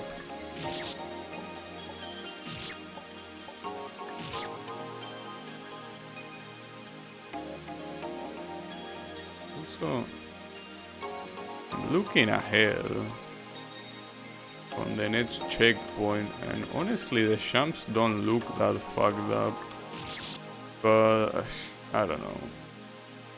Couldn't be paying attention to that.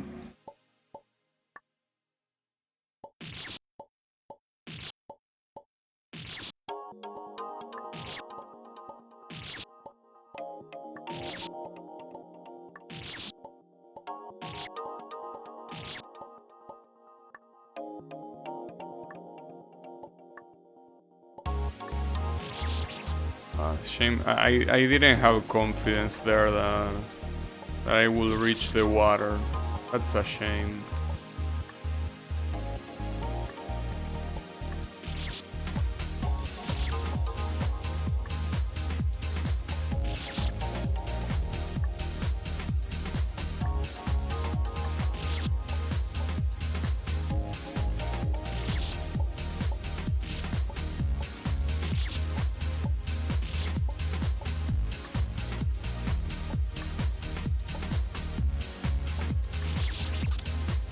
In this jump I feel that so unnecessarily hard. It's not that hard, I mean these are extremely nerfed diagonals, but for some reason I'm failing it more times than not. I mean it's mostly because the distance to the water is too high. Well, too far more than high. Well, it's far and high. Too much to the right and too much above.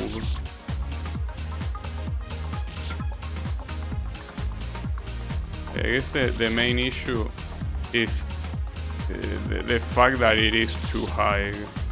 Because being far, I don't think makes that much of a difference. Being that high requires you that you jump very early, almost to the point that you will get hit by the top spike.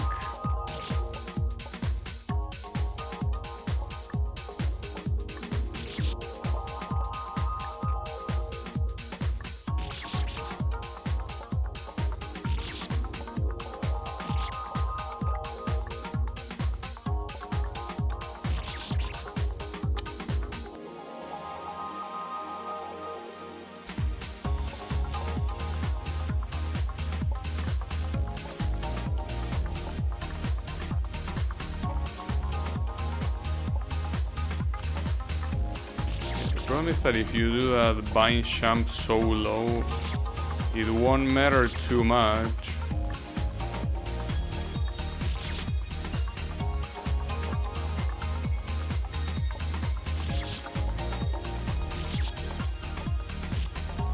I mean, it's fine to do it from a low point in the vine. What is not fine is doing the jump short. And it's what I'm doing.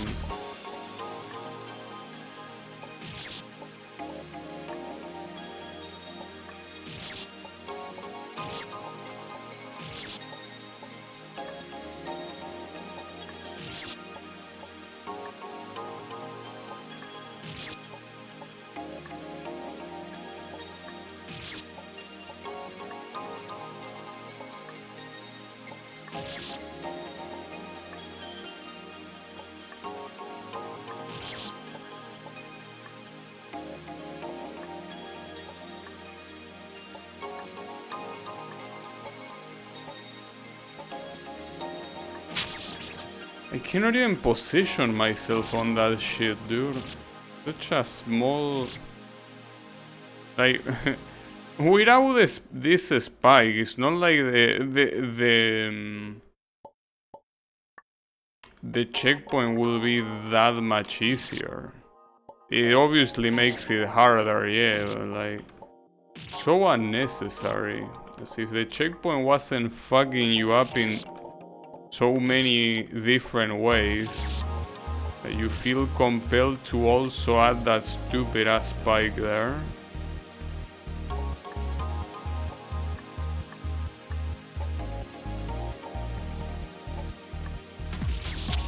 I'm doing that jump too short. Need to be holding jump for longer. But it's so hard to calculate because, as I always say, vine jumps are trash. Vines are trash. So yeah, very hard to calculate how high I'm gonna be going.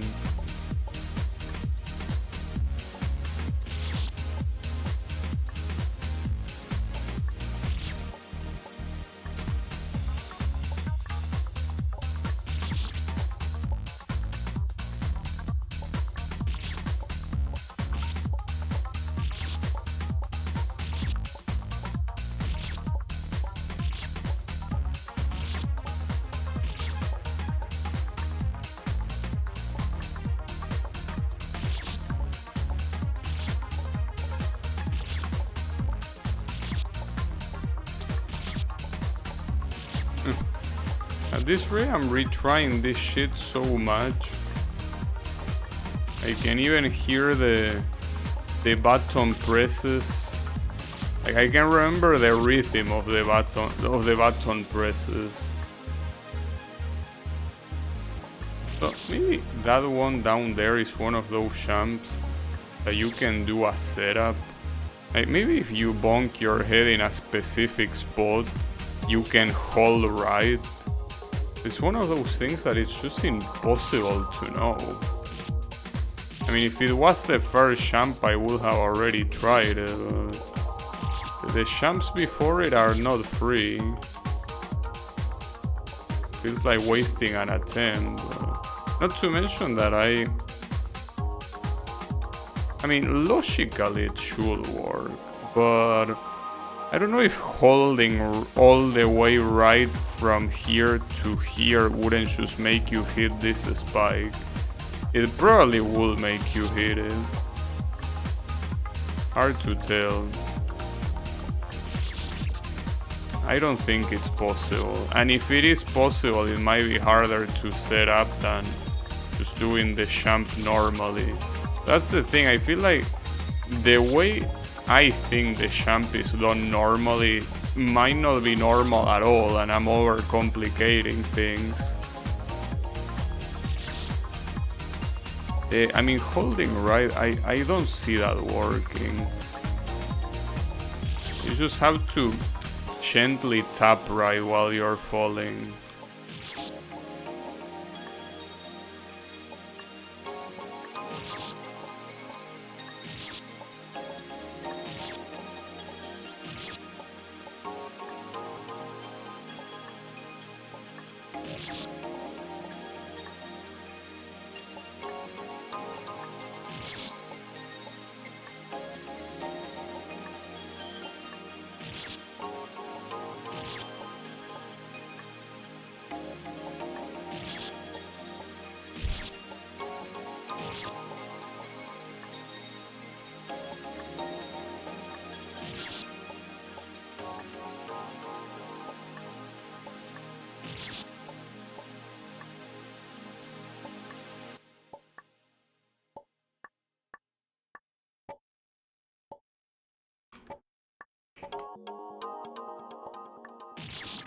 That was bound to happen. It's what I say, this last jump is not a choke check. This is a jump that is hard. Like, I still can't believe you did this, dude. I can already see that the next checkpoint is gonna be free. I mean, not free because I'm not gonna do it on the first attempt, but I can guarantee you. Or well, okay, let's not use the strong words like guarantee, but it's most likely gonna be a 5-minute checkpoint at most. While this one is taking me like, what, 40 minutes? And it's, again, I wish I could blame binds, but most of the shit that is costing me this much time is this shit here. Extremely claustrophobic jumps.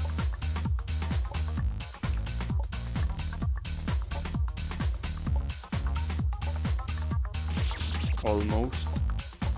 I don't know how to do this jump, honestly. Yeah, like obviously the idea is that you're supposed to jump as close as this spike without touching it and then immediately jump right. Yeah, no shit. Those are the type of things that are easier said than done.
It seems that bonking your head might be technically possible to still do the jump, but it feels like you will have to time it super well, so probably want to not bonk your head.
Like I won't be even able to beat this checkpoint today. At this rate. Like I cannot.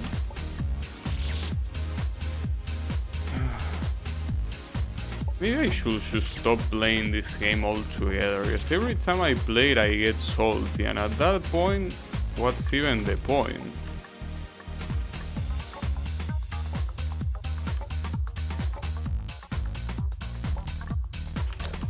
There you go. Jesus Christ. Okay, it's time to switch to gamepad. Okay, don't let that distract you from the fact that I'm still salty. So wait, what is this jump? Can I just do this? This jump impossible? Why will it be? No, that's not impossible. Oh, I guess this is here for the old. Wait, but hold up. Cannot you also just double jump here? What's the point of this platform? Right? Or am I flipping?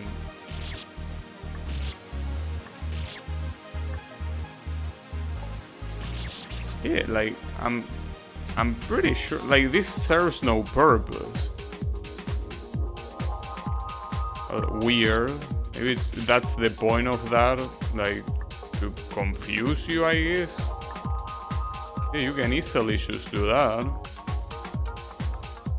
Yeah, the jumps that come afterwards are a different story, but like these two jumps, you don't need anything other than that.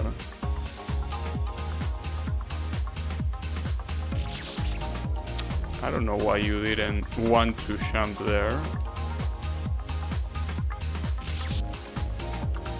So instead of dropping, well, dropping still works well though. Yeah, it works relatively well. But I think it might be slightly easier to do a little jump before doing that.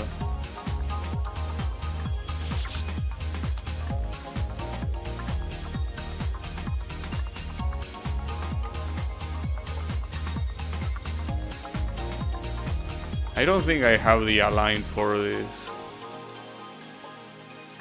Well, whether I have the align or not is impossible to know. Or well, rather, I'm not good enough at Needle to simply look at my position and know what align I have. But, I mean, you can do that jump easily without falling off. Like you can jump a little bit beforehand, it's gonna be fine.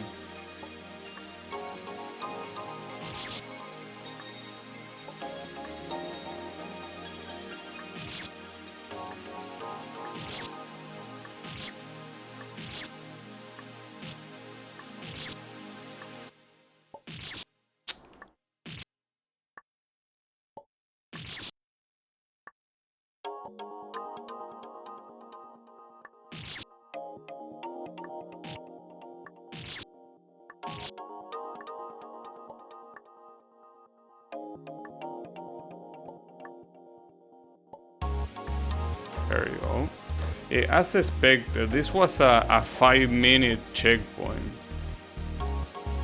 Maybe you shouldn't stop playing if you keep making progress like that. I don't know. I mean, I can make progress, but this game is still frustrating as all hell. It really has to be one of the most frustrating fun games I played. If not the most frustrating one. Actually, I mean, there were a couple of games that were so frustrating that I should stop playing them altogether. But that could happen to this one. It's just that it will happen after a longer amount of time, I guess.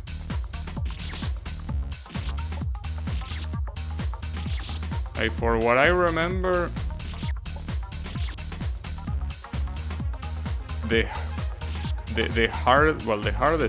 most frustrating game I played in terms of fun games, it was, I think, I Wanna Be the Cloudburst or whatever.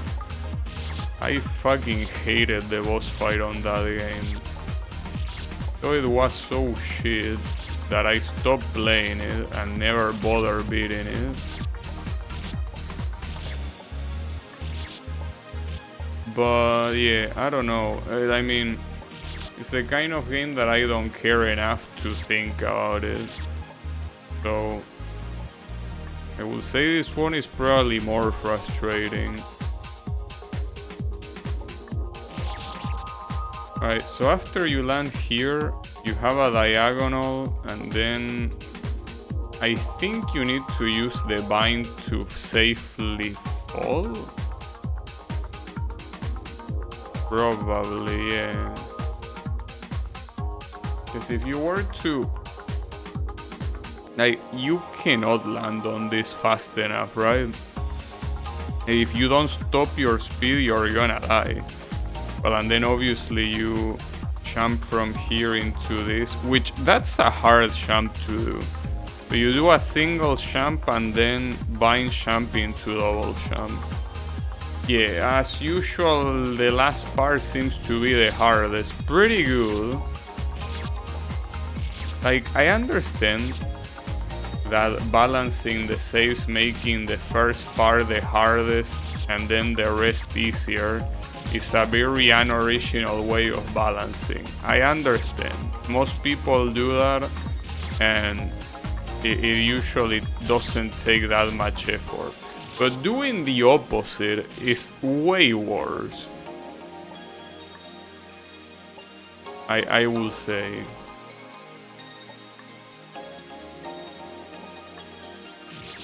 Maybe you don't need to go for the vine.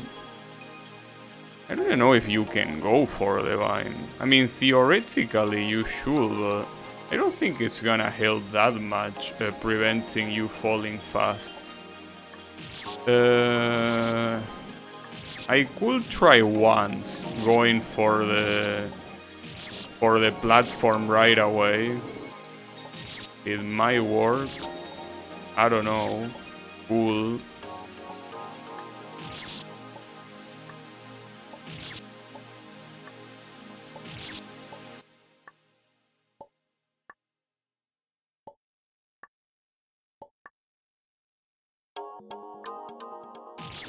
I don't think it is, because I did that very close to the mini spikes and it still didn't make it, so I will assume you need to use the vine for that. Damn it, but that's hard because I'm usually used to grab a vine and holding the jump button, but here you're not supposed to do that, because if you hold the jump button, what you're instead gonna do is do a bind jump, and what you want to do is simply fall. So you have to let go the jump button, and I'm not used to do that with binds.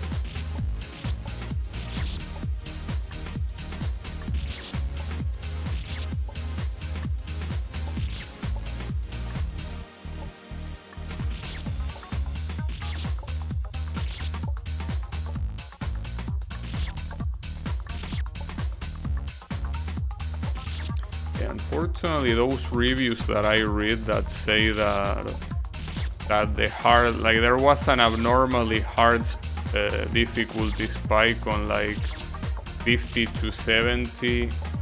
Well, that doesn't seem to be the case, because the game is kicking my ass just the same as those screens before. So I don't think there is any difficulty spike. The whole game is just as fucked up as it always is.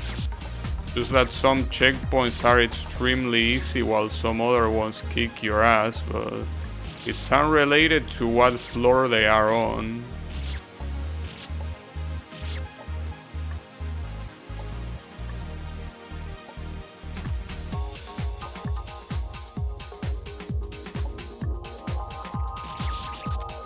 Well, maybe you're supposed to hold right, because that didn't work.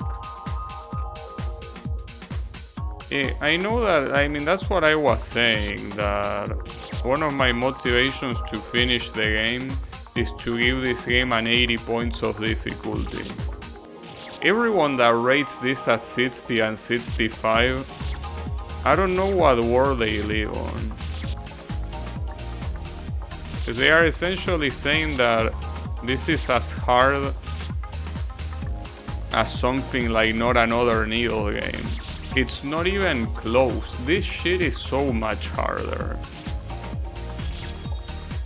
It might be shorter. Not Another Needle game has a lot more content, but like this game is way harder than that. So rating it the same to me is such a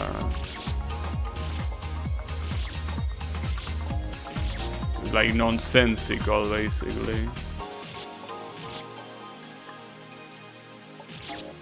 And keep in mind, Not Another Needle game was like the third fun game I played. I actually don't remember, but it was one of the first fun games I played. So I suck back then, and I still don't remember that game being as hard as this one. Okay, this champ will be hard though.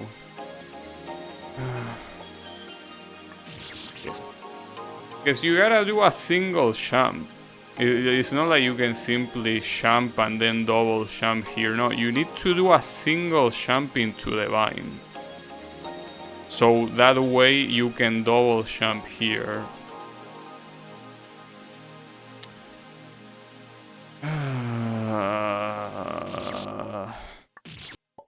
We cannot have nice things at all. We just cannot.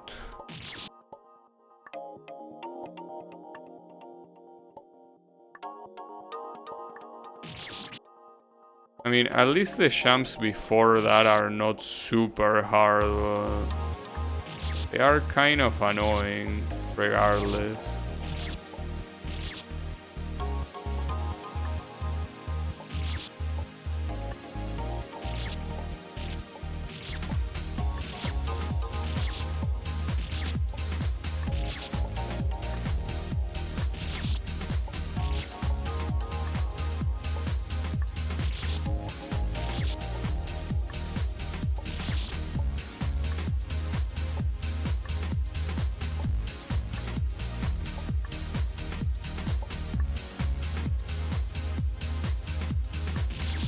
I don't know how to do that champ at all.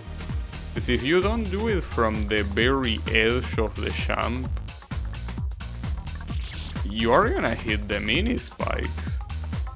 But, well, I can't hear because I don't have the headphones, but I'm pretty sure what's happening there is that I'm triggering the double champ immediately.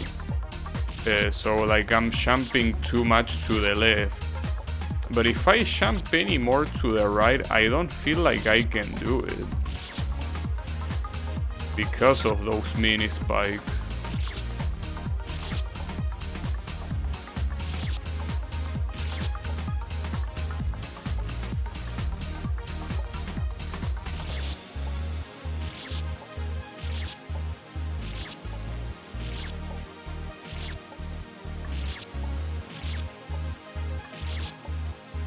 That's also another thing.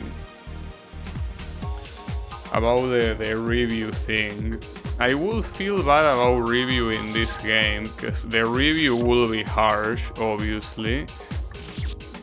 But it will be fucked up to do that and not review the other 5 games the creator made, because those games I enjoy them. And they have nothing to do with this one, basically. I mean, they are the same concept, but like the difficulty is nowhere near this game. So I will feel bad of leaving a review that will be harsh on this game and not leaving it on the other ones. The problem is that I don't even remember, because I played them so long ago. I will have to watch my own playthrough just to remind myself how the games were. But I remember beating them very quickly. And in fact, I'm pretty sure the first 4 games I beat them in one stream each, didn't I? I mean, I could check right now. I'm pretty sure that I beat them in one stream, and then the one that is I wanna best the 50 floors, maybe I beat it in 3. Best the... No, I didn't say... Best the... Wait, oh, I know what's happening. It's because of the script that I have, that typing S is making me... Alright, understandable. So yeah, I wanna best the... problem is that I cannot type. I cannot type S. Or maybe if I type floors instead. Well, I can type floor, because floors is an S. Alright, I wanna... No, because the other games were called I wanna best the needle. Well, whatever, I'm not gonna waste my time on that. Yeah, the problem is the script that I have that turns the S input into down. So, yeah. It doesn't work. I cannot type S, basically. I mean, I could pause the script, but I don't want to. Okay, that would have worked, but I needed to do that faster. In fact, I don't know if I should... I probably should do this checkpoint with a keyboard.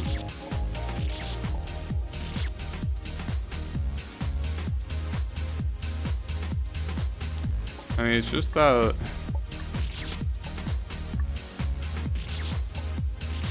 like, the rest I'm doing it well with the gamepad.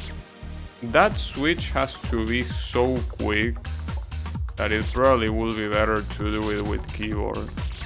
I mean, I could also just simply switch to keyboard there when I get to that jump, but I don't like switching inputs in the middle of a checkpoint, like when I already am progressing into the checkpoint.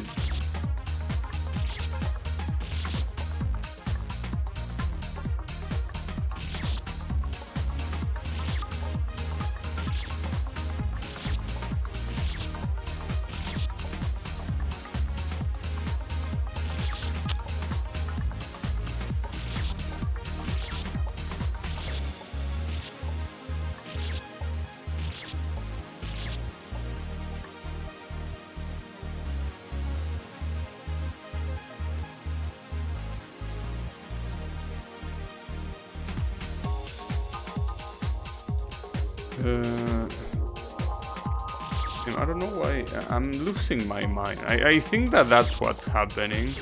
I'm simply losing my mind. I'm getting brain rotted here.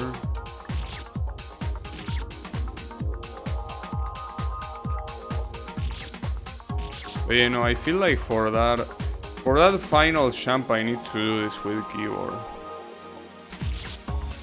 Like, that final jump, I'm gonna fail it multiple times if I don't go with keyboard.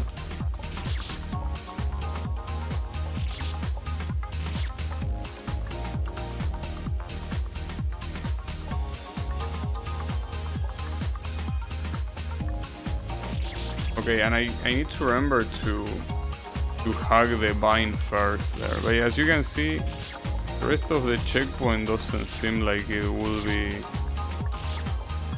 be bad to get used to keyboard for it.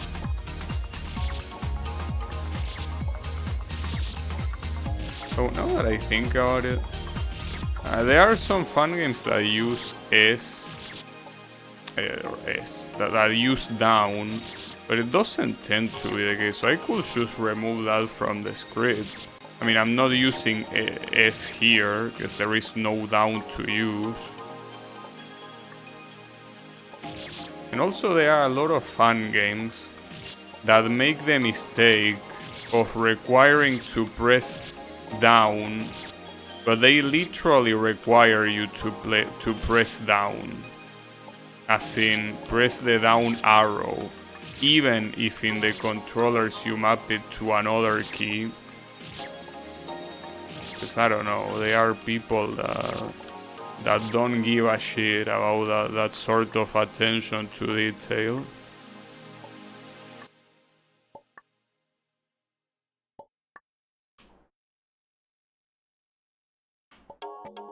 There you go. Yeah, and I'm glad that I picked keyboard there, because that zigzag that well, not zigzag, but like that left right on the vine is very hard to do on gamepad. Alright. I can do this whole thing with gamepad though. Not a single vine though there is. What is this jump? Okay. Sure. I guess I can do that. With gamepad, shouldn't be that hard. Alright. The other checkpoints though, I will have to do them with keyboard. One of them, like the second one has a vine right at the beginning and then you have to take it again. And the third one has a vine at the end that you have to do twice, so I probably will have to do those two with keyboard. This one right now there is not really any reason to do it with keyboard. I want to see what jumps I'm supposed to make. This is a bonk jump, double jump, damn, through a gate, that's pretty funny. And then this, another gate jump, and then this weird water jump. Okay, sure. Doesn't seem extremely fucked up, but I don't like having two gate jumps in a row in a game like this. I mean, it certainly beats having 8 gate jumps in a row, especially when you go through a high jump gimmick. But hey, in a game like this where everything is so precise, I know if having 2 gate jumps on the same checkpoint is something that I would like.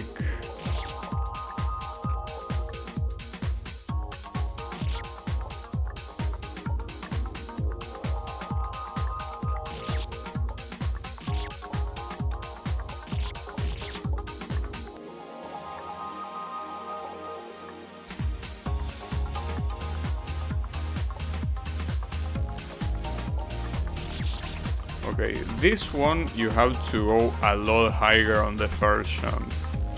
And then, well, the gate jump, you might be able to do a full double jump for it. And then, well, kind of hold right here. Yeah, then this thing. This one will be hard, and to nobody's surprise, it's the last one in the whole screen. Of course, couldn't be any other way.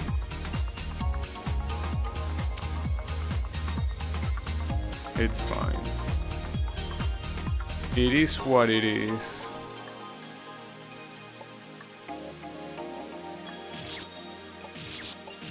Unfortunately, we ain't beating this zone today. That's for sure. I mean, unless I go for a 4-hour stream, but going for a 4-hour stream in a game like this, I find a better idea to grab a hammer and hit my nuts with it than playing 4 hours of this game.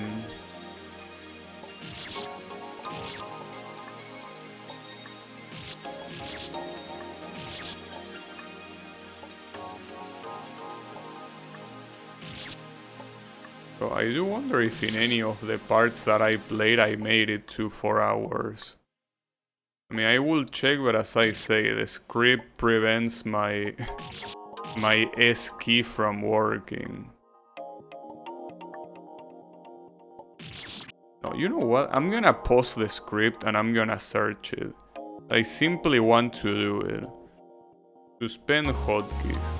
I want to see how much time I took in each of these games. So, best the... So, for the first... Actually, I took 2 streams per game. Or, well, in Best the Needle 3, I took... No, wait, this is Best the Guy. Sorry, my bad. No, I did take 1 stream per game. Every Best the Needle game took me only 1 stream, and Best the 50 Floors took me 2. And then you have this one that so far it's taking me 13 streams, and it's not even close to over. And I also didn't have any 4-hour streams of this game, understandably so. Those are the statistics.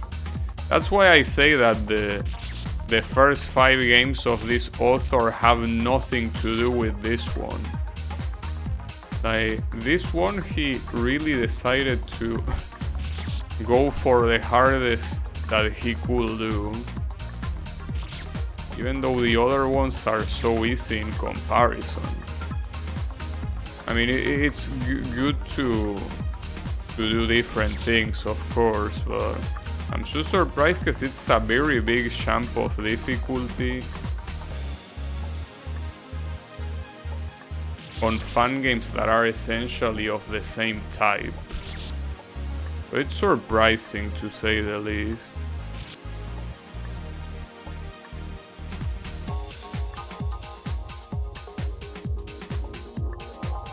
Oh, I also need to remember to reactivate the hotkey. I'm not using it now because like that auto hotkey script is only for when I use keyboard. I mean, for gamepad it's show to key. Well, to be fair, I'm pretty sure this game has support for both things.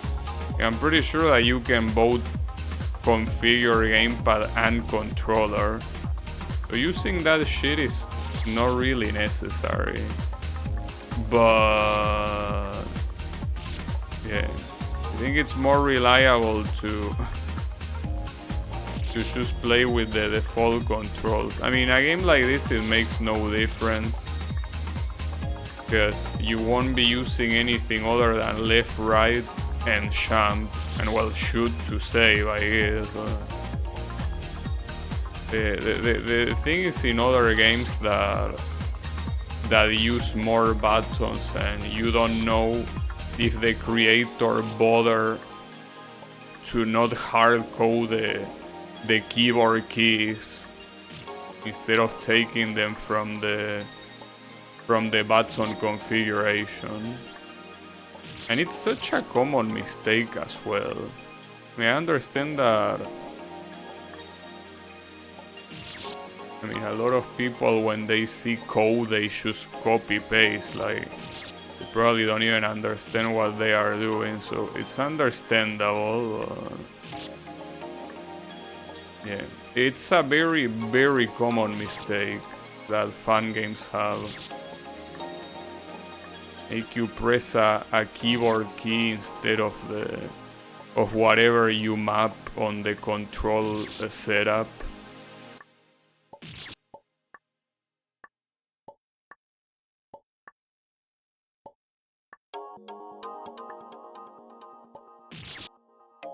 Yeah. I mean, that's the idea of Game Maker, that anyone can make a fun game. You never mindlessly copied code like that. I did, but here's the thing. No. Mindlessly, it depends on what you call mindlessly. If by mindlessly mean that I copy paste and I don't care exactly what I'm doing, no.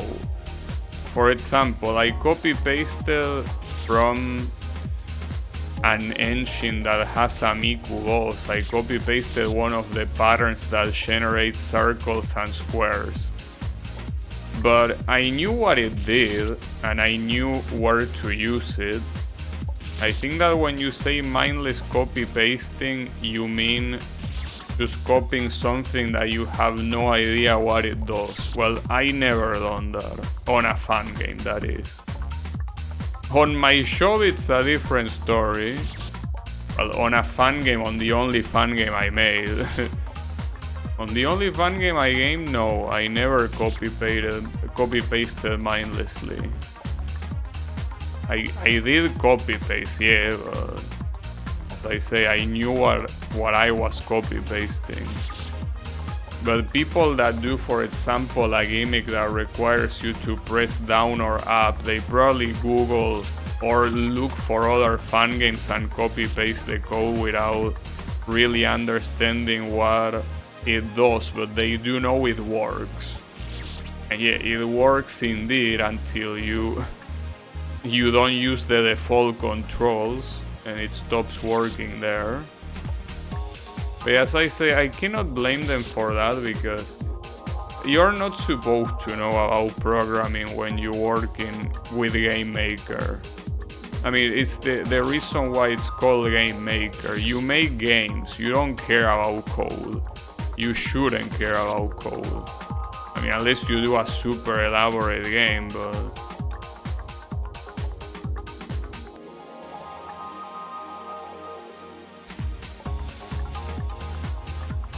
Nice.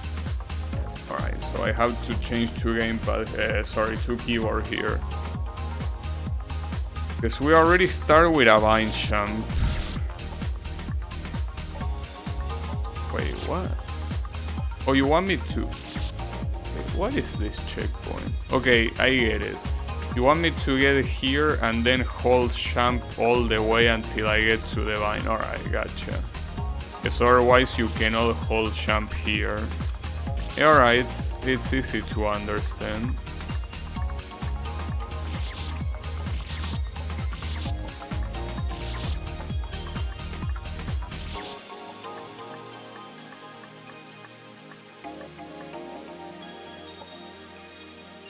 Also, I've been thinking what I say that I do mindlessly copy paste shit in my show. Not really. Because, as I say, it depends on what you mean by mindlessly, but I always check what code I'm copy pasting. And there are some times that the code, especially when you work with frameworks. Nice. And that was pretty fast. Especially when you work with frameworks, you usually can copy paste very big chunks of code. And you don't know exactly what it does, but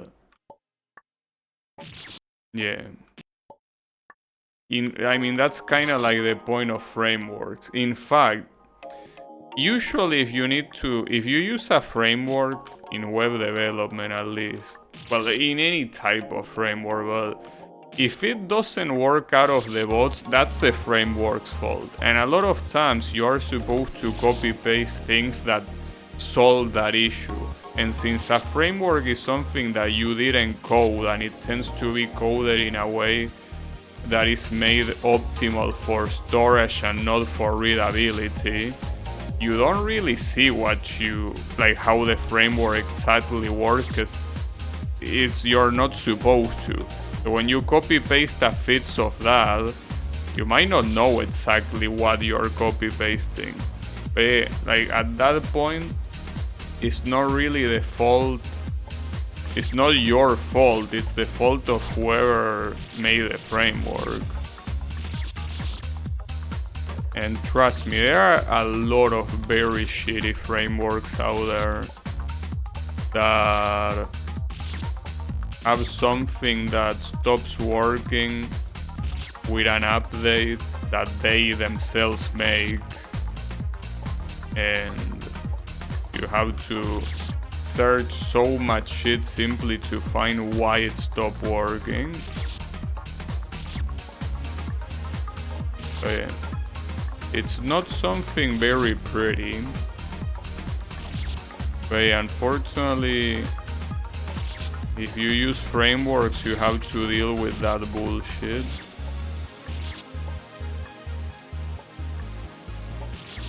And that diagonal is gonna be a problem.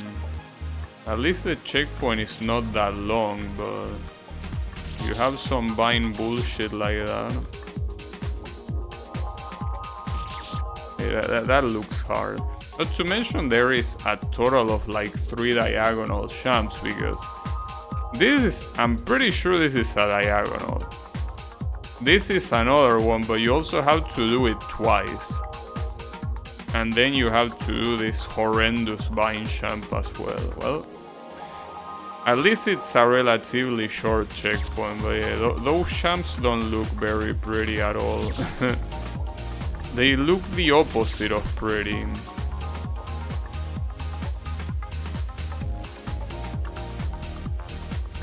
Nice. Okay, and this is the final screen of the area, and we already start with binds. That's pretty cool. So that means that we keep the keyboard here. Okay, what the hell am I looking at? Double jump through a gate, bind into refreshing this, keeping the jump, going back through the gate, double jump, bind jump into a diagonal, and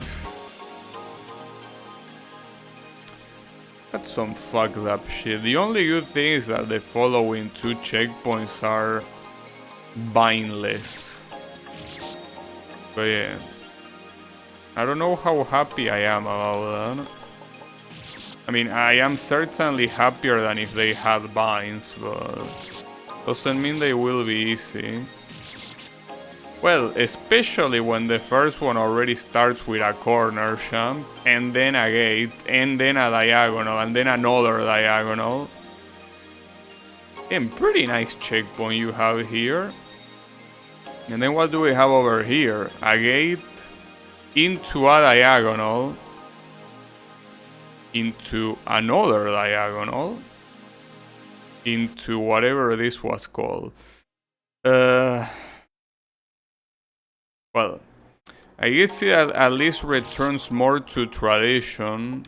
I don't know if that's a good thing though.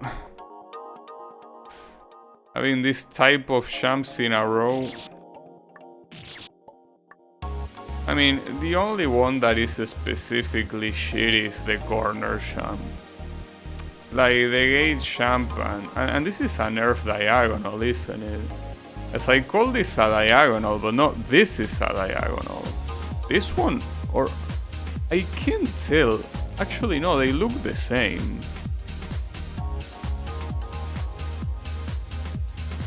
Well, who cares?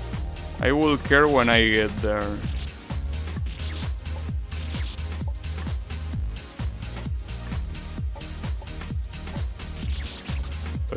This jump will be hard, like bind into gate and then double jump high enough to reach this other bind. That jump is gonna suck.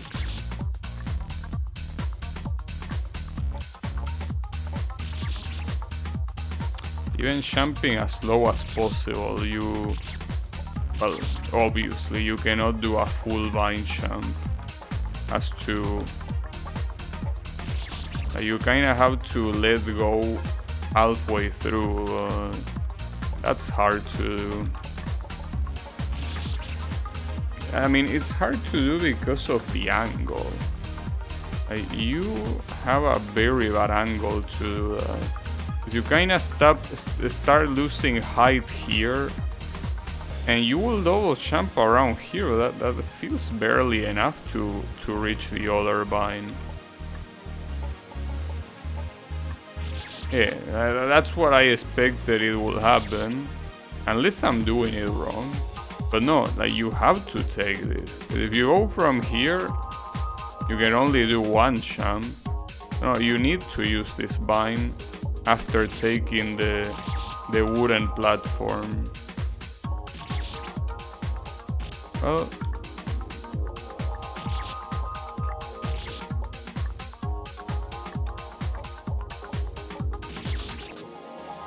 okay.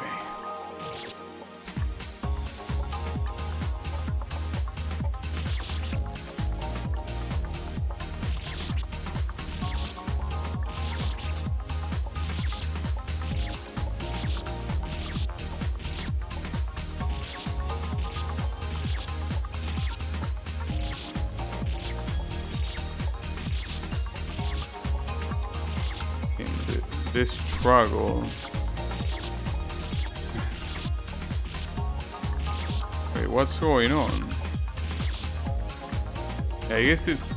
Okay, it's easier to do the double jump before the spikes rather than trying to... Well, I don't even know if it's possible to jump in the middle of those two. Maybe not. I don't know. If this jump is possible, I'll take it. I don't know how to do that bind shop though. Oh, it is possible. It seems that it will be harder to do that way.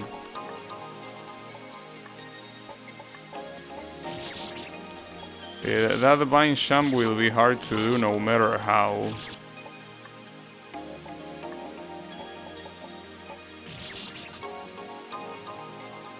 I think that what I'm doing wrong, I'm pressing right for too long.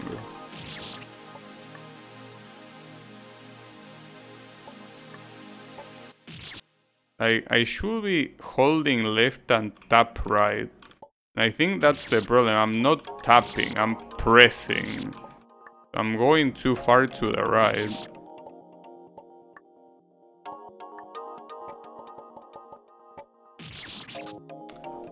But I tapped there and I still went too far. Not sure what you want me to do.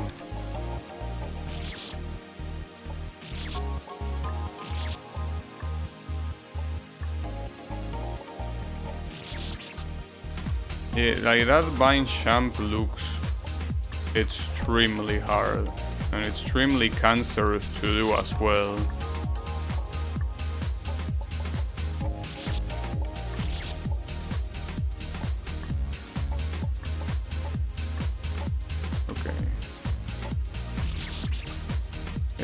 Doing the diagonal was gonna be hard no matter what. And actually, even after you do the diagonal, I don't think... Like, you probably have to fall a little bit, but it's super easy to hit the spike here. At least I don't know how I was able to do that.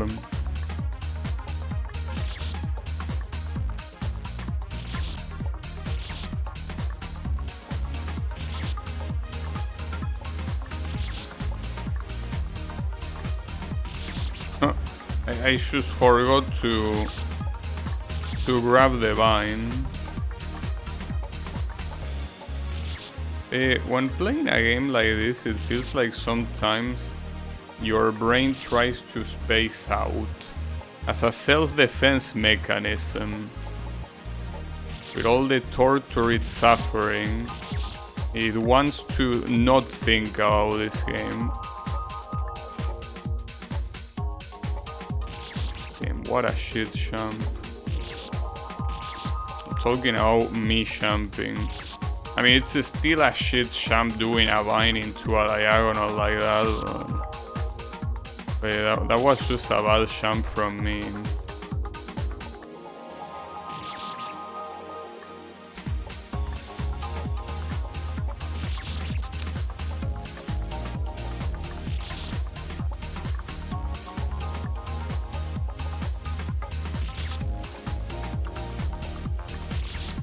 At least on the bright side, even if this is the last checkpoint I can do today, I will say that the progress wasn't bad. Nice. Hold up. Time to change to gamepad. And yeah, all of the following checkpoints are essentially... Wait, will I take that Align? I don't know. I have no clue if this Align will make things easier or not. Just feels like this distance seems deliberate, so I'm gonna trust that. Because why is it even there? Like, why is there a hole there? But yeah, I'm assuming it's to get the Align. Yeah, it does seem like it might make it easier.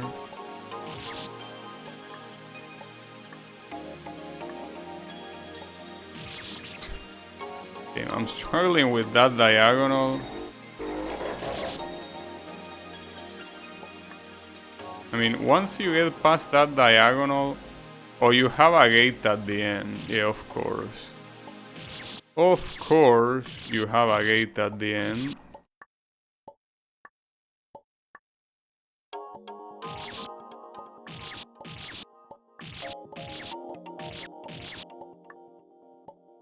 Then now that I'm here, like, I really, really want to beat this zone. You need to do the next 2 checkpoints. Okay, and you can set up that diagonal. Like I was about to say, there is enough room above to do that. So this checkpoint here seems more of a knowledge check. Like the Align on this corner and then the setup on the diagonal. But not like it's impossible to do it without that. Wait, it didn't work there. Maybe I need to hit the top. Wait, can I hit the top?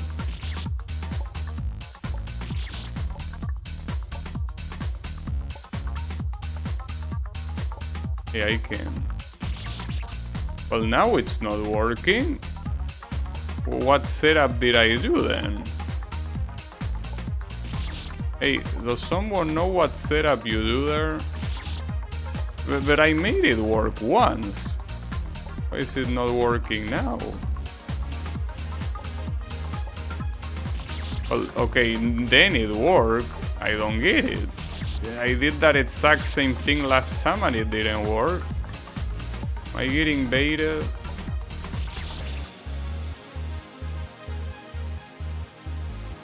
I don't get it. It works sometimes. Is it RNG or what? Like, I'm doing the exact same thing both times.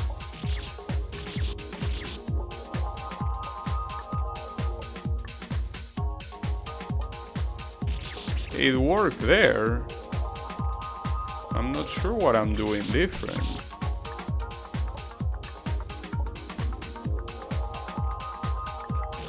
Because I'm hitting the... Well, I mean, it seems to be working now, but I don't know what I was doing different before. Very weird.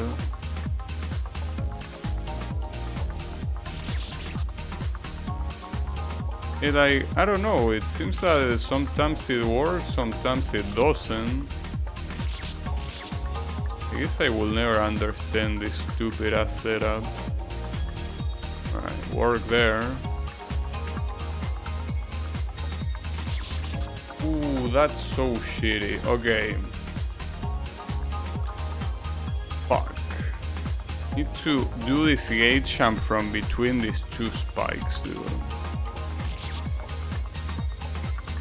And that's the last jump, of course, of the checkpoint.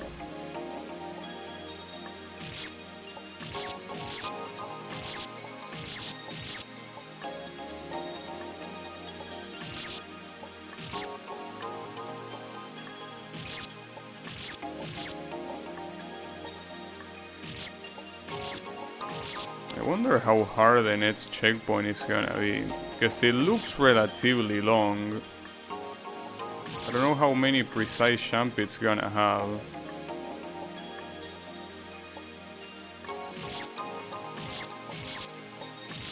Seems that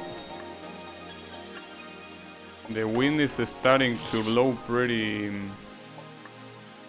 strongly right here. I mean, tomorrow is gonna rain, so understandable.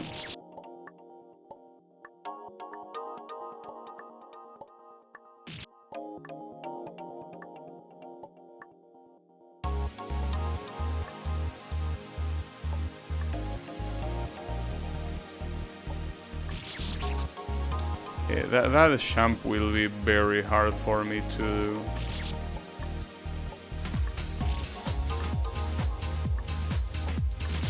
I mean, at least the jumps that come before are not extremely hard. Feel a little bit painful to do.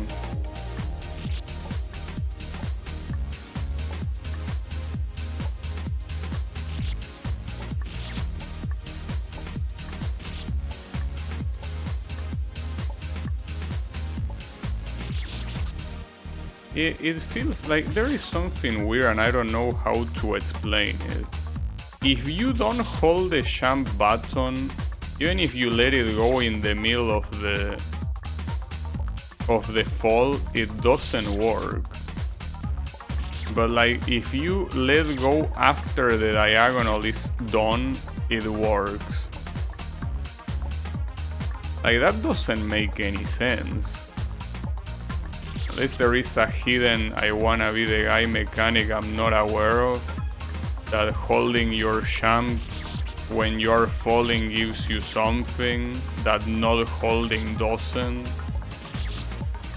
Because outside of binds it shouldn't be the case, right? I don't get it, like it's working so randomly that just wish I had a logical explanation, but there's nothing logical about this. Like it works when it wants to. I don't get, like, what's wrong with this?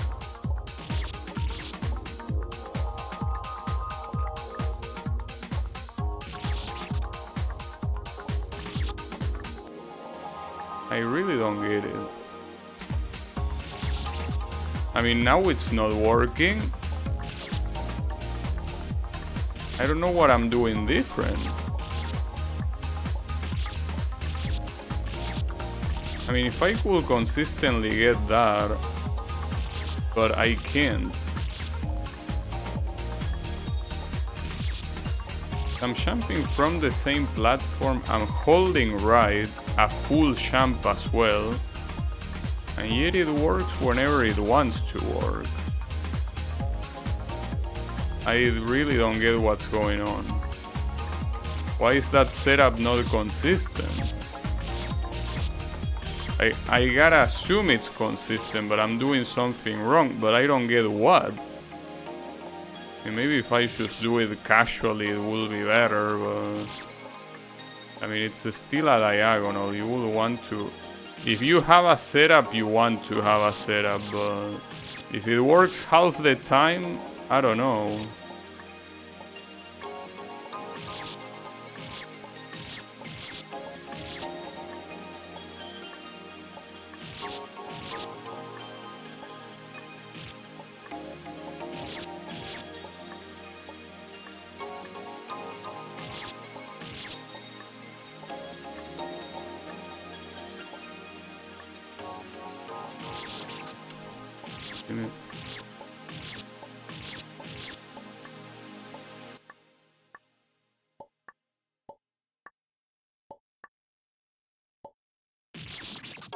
Yeah, I guess I'm not gonna do that, because if it works half the time, why would I even bother?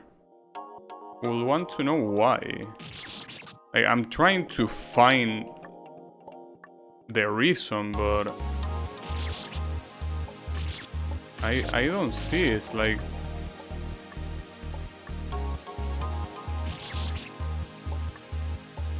I don't get it.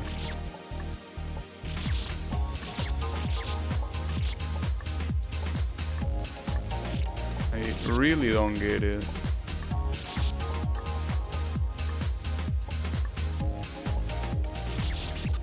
Okay, I'm gonna stop doing it then. I will, because it's not making sense. Unless someone can explain what I'm doing wrong, I'm just gonna try to do the diagonal normally. Even if it's harder, but at least I have control over what I'm doing.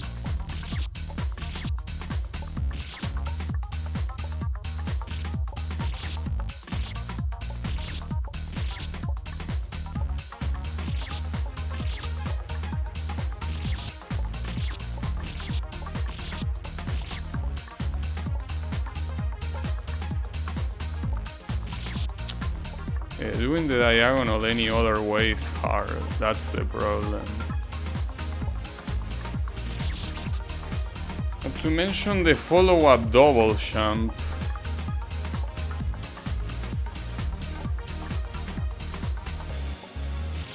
And then that shit. That gate jump is so fucking cancerous, it's crazy. Like, it's so shit. It really is. And especially for being the last jump of the checkpoint.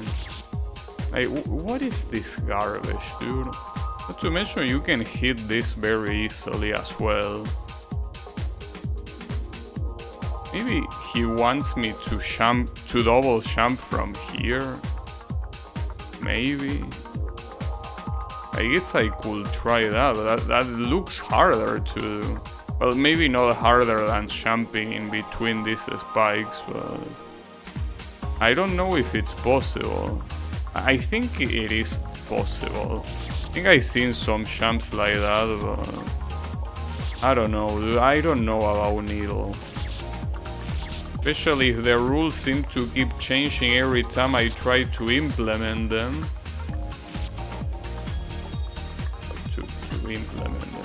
To execute them, is what I'm trying to say.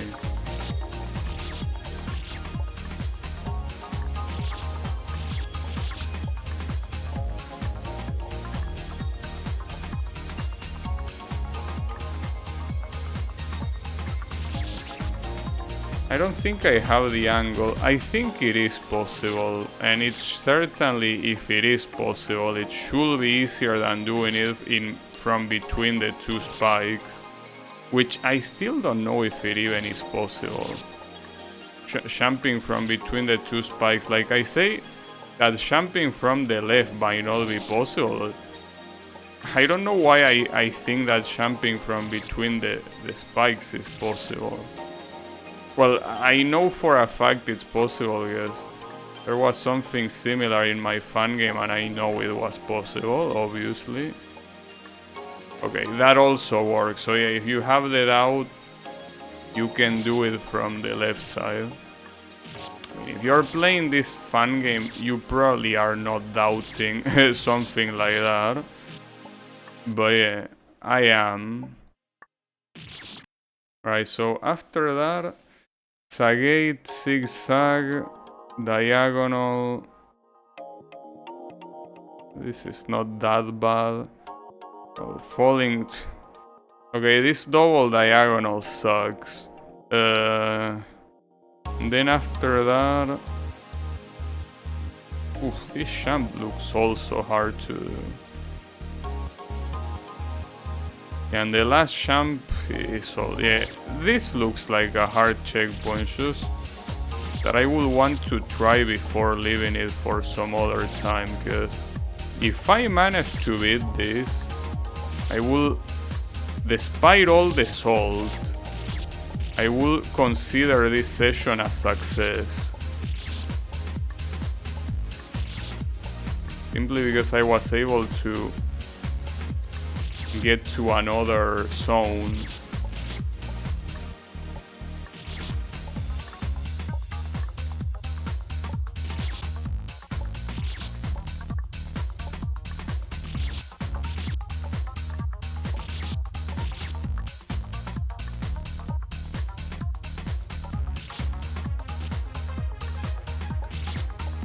I mean, I will feel bad leaving this checkpoint for next time when it's the very last one of this zone, but it could be very hard. Like, I could be underestimating it right now. That would suck. Well, I did something similar on the previous stream, to be fair. Like the last screen or the last checkpoint of floor 71, I will be able to beat it on the previous stream and I didn't. Man, this gate here is so shitty.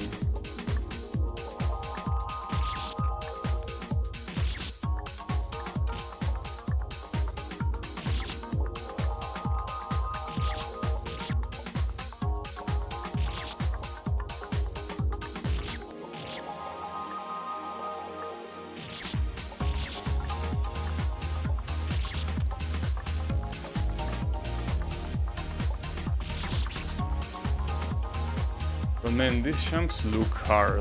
And I'm also hungry, which is completely unrelated. It doesn't help my performance at all.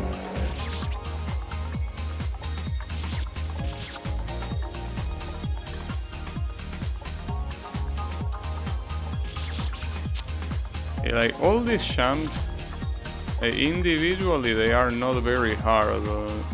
Having them all together in a checkpoint is quite annoying.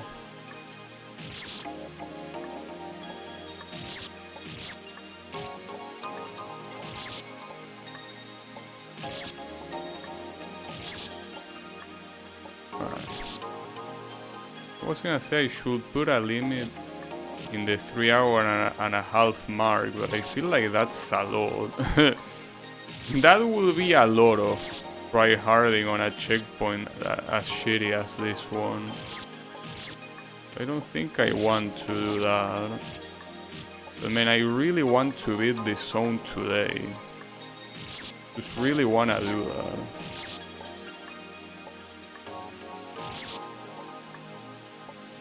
Was it really necessary to put this fucking spike here?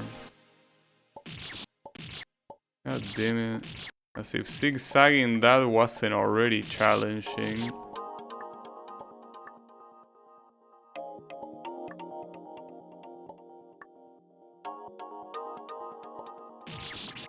That's a very short jump.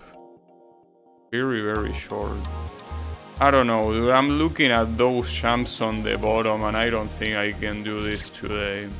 As much as I would like to, this seems like it will be a waste of time. No, I'm not gonna do it today. Fuck this game. Thanks everyone a lot for watching and I'll be seeing you on the next stream. So have a good one and take care.